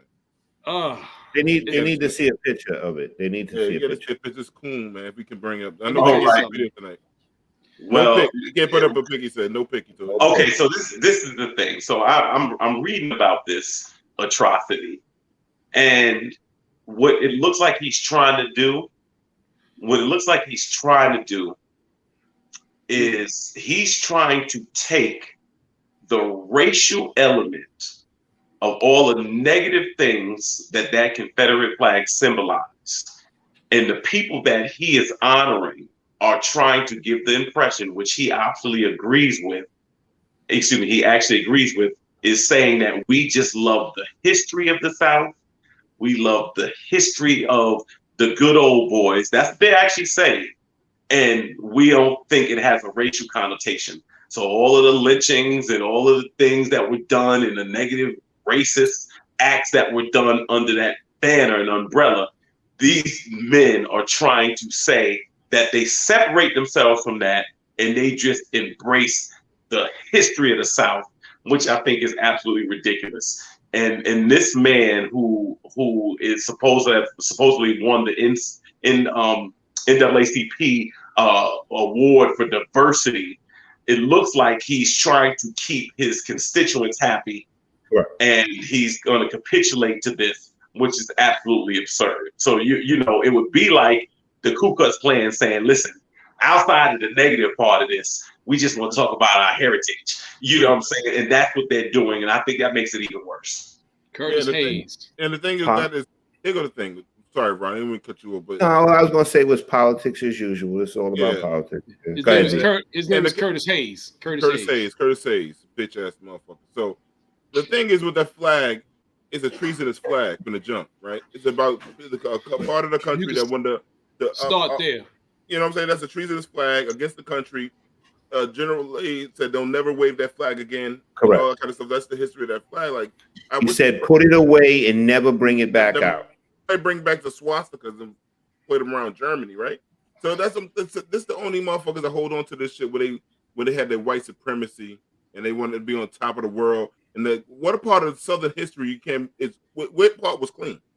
Please tell me. I want to know. When you enslave people, doctors and lawyers and rape motherfuckers, they were fighting. They were fighting to keep slavery. That's what they were fighting for. So please explain to me, crack ass cracker and bitch ass coon. What part of Confederate flag? How can it be? And the thing is, these coons crack me the fuck. I really don't understand it. Yeah, and the thing is, this is basically an issue of ignorance of history. The Confederates were fighting to keep slavery in the South because it was being outlawed. And guess who they were fighting against? American soldiers. So they were shooting and killing their own countrymen, correct. So that's why it's treasonous. They were killing American soldiers to fight to keep slavery in the South. Which is no different than January 6th. I mean, no different. Yeah. That's the remix. It's no different. Yeah, Juan says, whether racial or not, it is part of U.S. history. Just as the history involving Mexicans helping slaves escape is what is now Veracruz. All history needs to be talked about. Exactly, Juan. Yeah, you made it to Mexico. That's why the white man don't like Mexicans to this day, because they helped our brothers get away. Secondly, we need to take negative symbols and use them for our own. Remember, Lil Jon used the Confederate flag on his first album. I used to watch the Dukes of Hazzard as a kid and didn't realize. We didn't know. Well, you didn't know. It was whitewashed. Well, it's You how didn't they know. bring it to you. He said, "No." Damien says, "No, I don't hide it. Let them tattoo it on their faces, all of it." You know. Mm-hmm. Yeah, I mean, I but think what it's I'm something saying to is be this: said for that that. we're not talking about the actual. In other words, this man is honoring them. Correct. That's the thing. He is honoring them. That's the reality. You know, and again, it's not what you do; it's who you do it to. It's Right. not what you say; it's what you say about. I tell you one thing: go up there and honor a group against gay people. There we There we go. go. There we go. There we Look go. at this coon ass coon. Look at him. Now They would they would take enslave his ass if they could. Yeah. honor Exactly. something. Let him honor something that is anti-Jewish. Let him honor something that is anti-gay. Let him Won't honor that happen. and see how fast it right, because there's Won't no happen. repercussion. There's never repercussion against us. Never. Mm. Never. Yeah. And then he, a black man, sitting there with all of them around him, they looking at him like we would have owned you. And probably Yep. still working on that. Man, he doing his job for his constituents, brother. He trying to keep his job playing the game, brother. I mean, that at some point we make got that much money as a mayor down there. No way. Me either. I get not it. I worth it. get it. I get it. You know, we Not- keep waiting it's for not these worth people it. It's not worth it unless you want power that much. to that him you it can sold is. yourself Because out. he That's just to sad. him it is. He took a whole picture, man. You know what I mean? I can't listen, man. At some point you got to straighten your back, man. There's money. I always tell you there's money in selling out. That's basically what he's doing. So maybe he's looking down but at the some road. point you got to straighten your Maybe back. they gave him some money under the table. We don't know. But the bottom line is this is shameful what he's doing. You know. No question. No question. The real thing is what does it do to you? How do you respond to it? What kind of emotions does it invoke in you? I think that at some point, us as people, man, we gotta learn to not turn the other cheek, but just take some of this stuff with a grain of salt, man, because we tend to get into the cycle where we react. You say, they do own him, Nikisha. Word, They own him. Yeah, they they literally own him, man. He's a Word, wage slave. He's a slave to his job, man. That's everything. They're still slaves to this day. Yeah. Damon says, yes, honor it. Tattoo it on their face. Wear the shirts. Put it on their cars and homes. Put it on their loan applications. I feel you on that, Dame. I feel you on that. Make sure, man, shove it down their throat. Y'all love it that much? But You this know is what the I'm thing, saying? though. Yeah.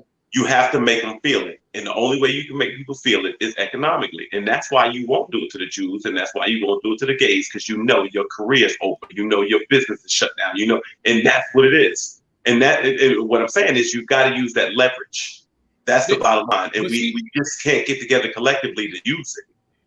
Well, you know what, man? Something like that. You're right about that, Kelvin. But you know what? At some point, man, we got to let people just decide for themselves what they're going to mean, what it's going to mean, because we're trying to organize and trying to put too many of us on one situation, man. We can't even stop ourselves from. We used to be able to get things done, man. You used to be able to boycott, man. You know, in all the 60s, you could boycott out and shut down an entire, city with regard to transportation, as Dr. King did them. But now you can't do that now, man. I give you my opinion on it, Derek. The reason why, because we don't have a culture, and that's just simple as that. Everybody wants to. Black people on here to talk about hip hop culture. No, we don't have a code. We don't have a code. We have a code. And we don't have leaders. But right, we don't. But when I say culture, I'm being dead serious. Like, in other words, what is our culture? In other words, when I tell you, you'll know what the Jews culture is. And I tell you one thing: the Jews culture is this. You definitely don't get on the economics. You definitely ain't gonna have no business. You definitely. I tell you one thing: offend one Jewish person, you get a Jewish dollar. I'm feeling you, Damien. Yeah, no, listen, I'm really feeling Damien right now. He's like, let them celebrate openly. I agree, brother. I agree. Make sure they celebrate. We want to see who you are. You know what I mean? We don't want you to just, every time you suppress them, you don't know who's who. But this is the thing, them though. come out. Even when you see who they are Timberland. What do? But keep buying it. They are a lot of major corporations. What do? Keep supporting it. So what I'm saying is, even if it's visible, we still go back to it. If they said right now, Popeye's chicken is owned by the Ku Klux Klan, they're gonna lose probably 2 people that go there. And what did we talk about? You're right. What did we talk about earlier? Everybody can't come, bro. We got to leave some people by the wayside. There you go. Right? But I'm saying economically, see, I think we get caught up in people liking us. We get caught up in people accepting us. No, what you need to do is let people respect that dollar. That's it. That's it. Yeah. That's the bottom line. You're never going to be successful. We're never going to be successful at that until we have unity. So if you can't unify, then we're not going to be able to get that done. Just simply stay on code. Yeah. Let's stay on code for certain things. Just stay on code. We could just do that. Like motherfuckers could have different ways they want to be led and all this other stuff, but just stay on code. God damn. That's the only thing I want to see with that part of it. It was a question. I'm sorry. I think Jamie, producer, want to bring it up. Oh, guys, he says, do you guys think the whole movement from George Floyd outrage is diminished or is going to go entirely for change? You think it's going to change? Or what happened to George Floyd? Think this thing is dying? It's starting to die out? I think I'm do like it did with everybody else that was black and shot unarmed or unjustly. The same thing. It'll blow over. People gonna go loot for a couple of days. People loot for a minute and stuff like that. And then once you sell that new cell phone you got or TV or whatever like that, go right back to living the way you was living, and that's it. That's just the bottom line. Because again, there is still no recourse. As a matter of fact, when they do that, they expect the looting. They that's really letting you vent and get it off. They expect the looting. They expect all that. Or these store owners do get the insurance they need, get everything redone. I heard that there was with the George Floyd situation. I heard that there were store owners in Manhattan that was putting fake stuff in the stores, filing police reports about looting and stuff like that. Taking everything out the store, putting replicas in there, and then charging the regular price. So they expect that. That's not enough. In other words, to me, our response to this stuff is the same, and they know it. They know we don't go. Hands. I remember walking down the street, hands up, don't shoot, this, that, and the third. I never saw the NYPD so cooperative. People getting overtime. If you started that movement, cops came out of everywhere, escorted you right around the city. Where you going next? This, that, and the third. You had to escort. Now, I just think of how cooperative everybody was. Everybody making money. Everybody, and that's it. We've got to attack it from a different angle because the way we're doing it is not working. It's just not working. Well, the thing is, black people have no other recourse. You don't have political power. You're not unified. So then the thing is, they look at us and say all they can do is riot and use violence. And then you look at most of the time with those riots, if you paying attention, which most people don't see, the police are actually surrounded a certain area to keep the rioting confined in a certain area. Yeah. So now, most likely, it's usually your own neighborhood. So they say sit back and they're destroying the hood or whatever, and we're going to sit back until they get tired and run out of gas, and then we're going there and clean up. Hell, half the time they're throwing the brick. I ain't going to get it started, but that's another story though. But this is what happens when you don't have political power. I always tell people, if you don't understand politics, if you don't understand business, and you don't understand money, you will be left behind, and that's just the bottom line. Right. Me and Kelvin have said this 100 times on the show. The best way to get people is not to burn down the store, hit them in their pocket. Do not frequent their store, put them out of business, and you'll see how quickly they want to sit down with you and talk. No question. Can we bring us some comments, please? We missed a few here. Damon says smarter people won't, dumber people will make excuses to keep supporting. Yeah, checking them out. Yeah, they got insurance. And Waka Flocka said it this week. He said he's upset about, he said, can't believe how many motherfuckers started wearing Gucci and rappers started promoting that shit again. He said, let that shit go. They can't. Waka woke up, man. Yeah, the thing is this, right? You walk around and you encourage your people to finance this expensive line of clothing, which you're going to get nothing back from. These people don't even put nothing back in your community. They don't give you money for your schools, no education. They want to keep you suppressed because then you can buy their stuff to make you feel good. Yeah. That's what it's doing. And so everybody else can see you in it. But the Keisha is definitely dead when BLM bought a $6 million mansion. Talk about cold. Yeah, it was lucrative. They made money, cashed out, and made it and got that payday, and that's what it's about. You just said it, man. She got that money off that book deal, so I don't know. It's the optics, but it's the optics also, though, G. You know what I'm saying? I had a deep conversation about this today because people getting mad with Myson, and we know how Myson is real deal and all that stuff. If you buy something, like Kelvin, you said it before as a preacher, it's hard for you to buy something when you're a preacher. If Kelvin bought a Mercedes Benz instead of driving around the old Lexus, people gonna be at him like, "Yo, fucking Kelvin, man." So you know what I'm saying? So that's what I'm saying. Like they're gonna be saying that shit with a Bible. I wouldn't have a problem with that. I wouldn't have a problem with no, driving around and say, as long as he's not taking it from the congregation. I know, but how do you know? That's the Right, thing. Well, he knows. He knows if that's right, what he's you doing. know what I'm saying? The optics of it, you know, and so that's what really. That's why I work outside of church for just that reason. The problem is anything I buy with my money outside of church is still going to be attributed to the church. That's just what it's going to be. But see, the thing is too, like I don't buy into people having that much control. Like if I work, I own a business, and I want to buy a Mercedes with my money, then I do it. I don't give a fuck when nobody think about where the money came from. I don't allow people to dictate that about me. You know what I'm saying? But the thing is, if you're taking that money from the congregation and you got a better car than everybody else based on the money coming in from the congregation, yeah, then I got a problem with that. But if you work and you got your own job, you got your own business, you should be able to buy whatever you want. That's my personal opinion. I don't care about optics. But that's the difference, though, Rodney. But in ministry, though, Rodney, they get money off of their image. You know what I'm saying? And if it's not congruent with the image, it's always going to be a problem. Man. I understand, but the thing is, if Kelvin knows what his heart is and he knows what he's doing is right or whatever, at the end of the day, it's never going to be proven. You cannot control what people think. You can't control what they think. You can't be governed by it. No, you can't be exactly. That's the point I'm trying to say. Right. Do not allow yourself to be governed. I don't allow people to have that much power over me.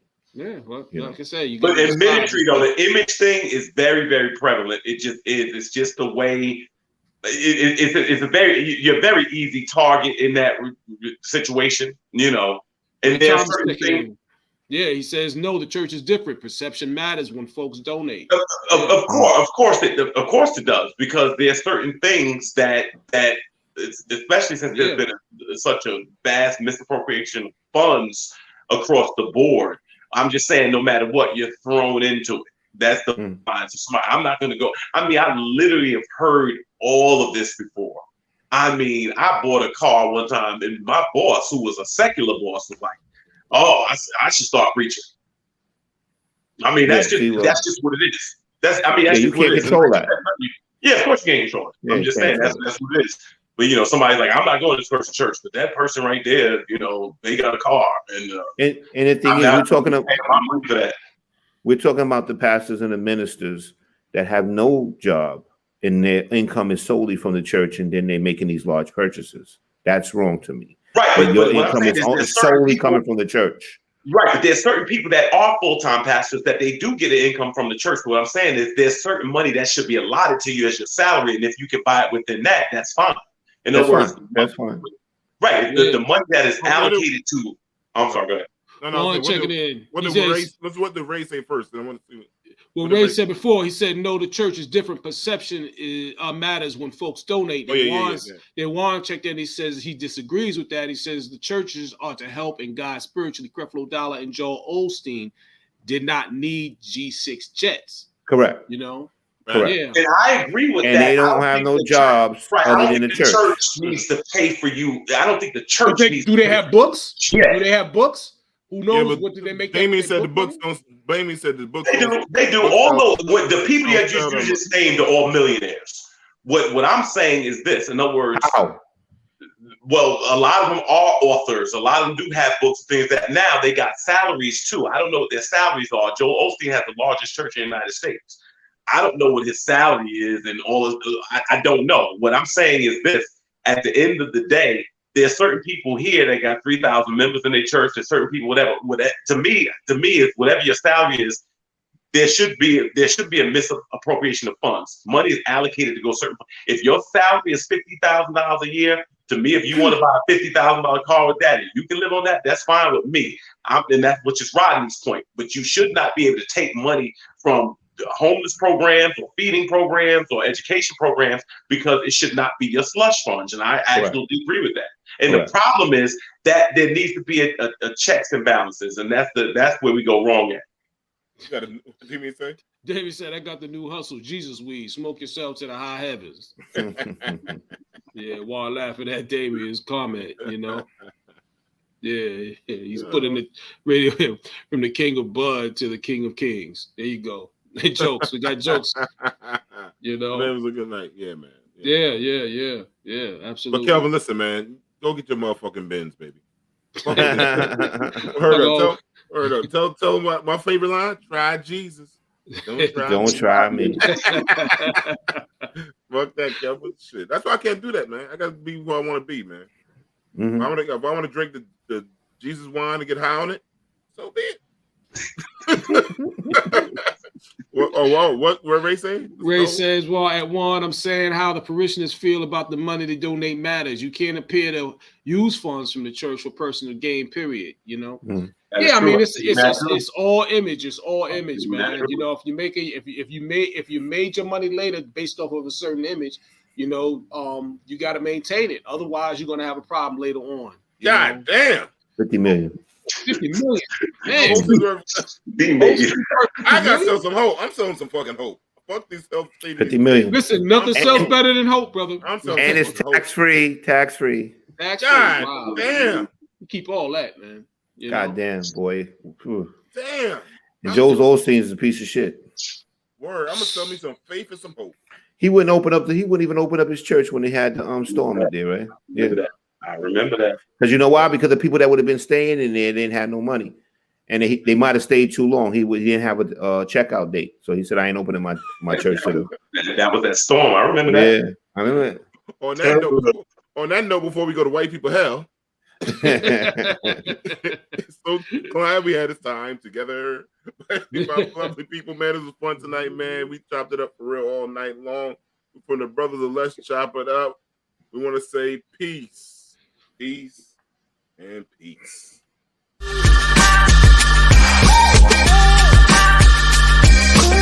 Ooh.